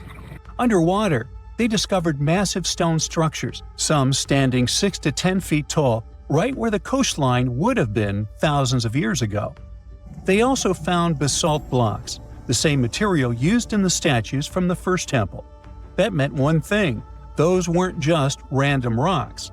They were the remains of a lost city, buried beneath the sea for centuries. Now, we can only wait and see whether Martinez and her team will be able to unravel one of the greatest mysteries of the past left by the outstanding woman that was Cleopatra. Here's some backstory. After her father, Ptolemy VII, passed away, Egypt's throne went to both Ptolemy VIII and Cleopatra, or so it seemed. Cleopatra, just 18 at the time, allegedly married her 10-year-old brother. Yeah, ancient royalty had some different customs, though there's no solid proof of that. But sibling love didn't last long. Young Ptolemy decided he wanted all the power for himself and tried to push Cleopatra out. Forced to flee the country, she didn't just sit around feeling sorry for herself. She raised an army, ready to march back and take what was hers. That's how, at 21, she was already in the Sinai Desert, leading an army and planning her return to the throne. Now, by that time, Cleopatra had already been locked in a powerful political, and not only political, alliance with Julius Caesar. In June 47 BC, she gave birth to a son, Ptolemy Caesar, better known as Caesarion, who, many believe, was Caesar's child. But that didn't stop her from playing by Egyptian royal rules. And her husband number 2, her other brother, Ptolemy XIV. Yep, despite her ongoing affair with Caesar, Cleopatra married yet another sibling, because, in her world, keeping the throne in the family was the name of the game. Now, marriage aside, Cleopatra's bond with Caesar stayed strong. She even traveled to Rome with Ptolemy XIV for a state visit. But instead of playing the role of a dutiful queen, she stayed in Caesar's private villa by the Tiber River. But after Julius Caesar lost his life in 44 BCE on the Ides of March, Cleopatra's political standing became shaky. To make matters worse, her brother-husband Ptolemy XIV passed away soon after, and some suspect Cleopatra had a hand in it, leaving her as the sole ruler of Egypt. Meanwhile, back in Rome, Mark Antony was rising to power as Caesar's presumed successor. Wanting to size up the Queen of Egypt, he summoned Cleopatra, and she did not disappoint. Sailing into town on a lavish barge dressed as a deity, Cleopatra made quite an entrance. Antony was instantly mesmerized, so much so that he left his third wife back in Rome and followed Cleopatra to Alexandria, where their relationship turned into a full-blown royal affair. The two had 3 children together. Together, they waged war against Caesar's adopted son, Octavian, in a battle for control of the Roman Empire. The last time the queen was seen, she was in her mausoleum, dressed in full royal splendor, diadem on her head, lying on what Plutarch called a golden couch. When Antony and Cleopatra lost at Actium, Octavian's forces marched into Alexandria. Cleopatra apparently knew the end was near, so she locked herself inside her mausoleum, surrounded by gold, silver, pearls, and priceless art. Those were the treasures she threatened to burn rather than let the Romans take them. Antony, meanwhile, wasn't going to let the Romans capture him alive. He wounded himself with his own sword, but before he passed away, he was carried to Cleopatra's side. She held him as he took his last breath in her arms. A little over a week later, Cleopatra made her own choice. Rather than face humiliation as Octavia's prisoner, she ended her life. Legend says it was the bite of a deadly asp, though history isn't quite clear on that. At the time, Cleopatra was only 39. Sounds like a rather full life to me. This just in, the world's oldest pyramid was built during the last ice age. And I'm not even talking about Egypt. I'm saying our ancestors might have spewed a 27,000-year-old pyramid in West Java. Gunung Padang is not exactly shouting pyramid. It's more of a mound with huge scattered stones tossed all over it. But local people seem to revere it, and they have for centuries. It wasn't until recently that the Indonesian authorities decided to excavate a bit deeper to see what all the fuss was about. They ended up finding the remains of a human settlement. It was rather unexpected, since the mound is pretty high up. This excavation could only prove there were humans in the area as far back as 45 BCE, which sounds reasonable. It was up to an Indonesian geologist named Donnie Hillman to prove that Gunung Padang is the world's first pyramid. He used all sorts of new technology to support his claim. Our guy used carbon dating, which digs deep into the earth and takes whole chunks of soil. He found layers and layers of constructions, like he was digging up Rome and finding ancient buildings buried in the ground. His research proved that there had been caverns and even rooms down there, which could only mean one thing: humans. As for the rocks located up in the mound, they were most likely strategically placed by the people who lived there back in the day. They needed a place to meditate, so they arranged things in a harmonious way. Their smooth surfaces wouldn't be the result of years of erosion, but the works of great sculptures, the Michelangelos of their day, let's say. If this is all for real, then human civilizations began way before we think they did. Our ancestors, the Paleolithic humans, didn't have what it took to be considered a civilization, especially not the tools and knowledge to build pyramids. They needed a lot of masonry skills, which weren't all that available during the last ice age. His peers don't share this view, though. They could believe Hillman's theory if he had found evidence such as charcoal and bone fragments, but he didn't. Flint Dibble, another archaeologist, says that without concrete evidence of human activity, there's no proof of an actual pyramid. In this case, all the data proves is that the soil in the mound dates back to 27,000 years ago. He thinks the rocks on top of the mound just slipped down the hill, like rocks normally do. Only a complex society would have managed to build a stepped pyramid like they claim it was.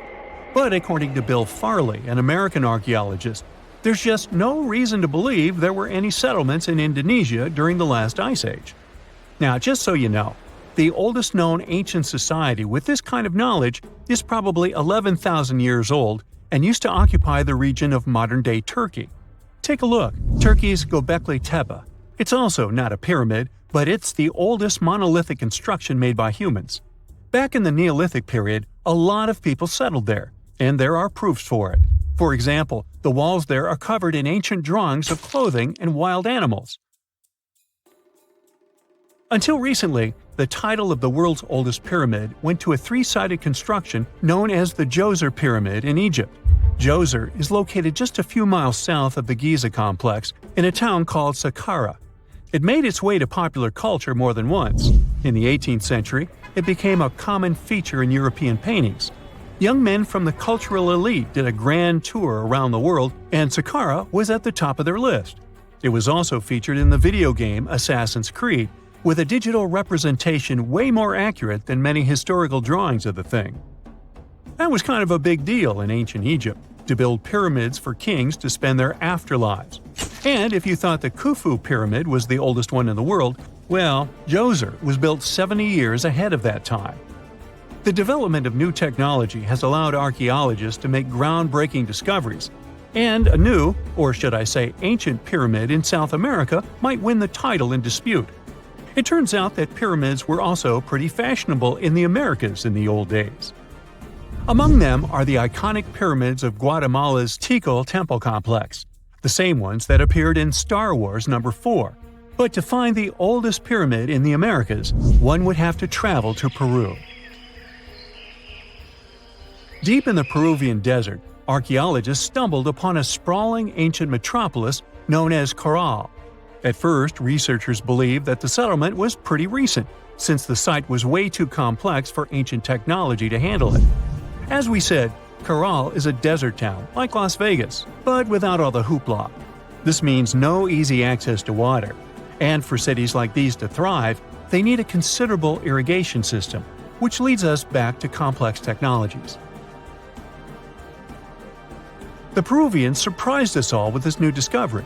This site was huge, filled with an amphitheater, houses, and religious buildings. The whole thing probably sprawled through 370 acres. And when scientists went to test their initial hypothesis using radiocarbon dating, they found that the city probably sprung around 2027 BCE. On the site, archaeologists found 6 pyramids that could possibly predate the one in Saqqara. As far as they know, both civilizations coexisted in the same time period, in opposite parts of the world. But since researchers can't pinpoint the exact age of Caral's pyramids, it's pretty hard to guess which civilization completed their pyramid first. If only we had a crystal ball. Now, it just so happens that the shape of a pyramid is something that nature is able to produce all on its own, leaving us modern-day humans a bit confused. A classic example is the Japanese side of Yaonagani, which also goes by the name of Japan's Atlantis.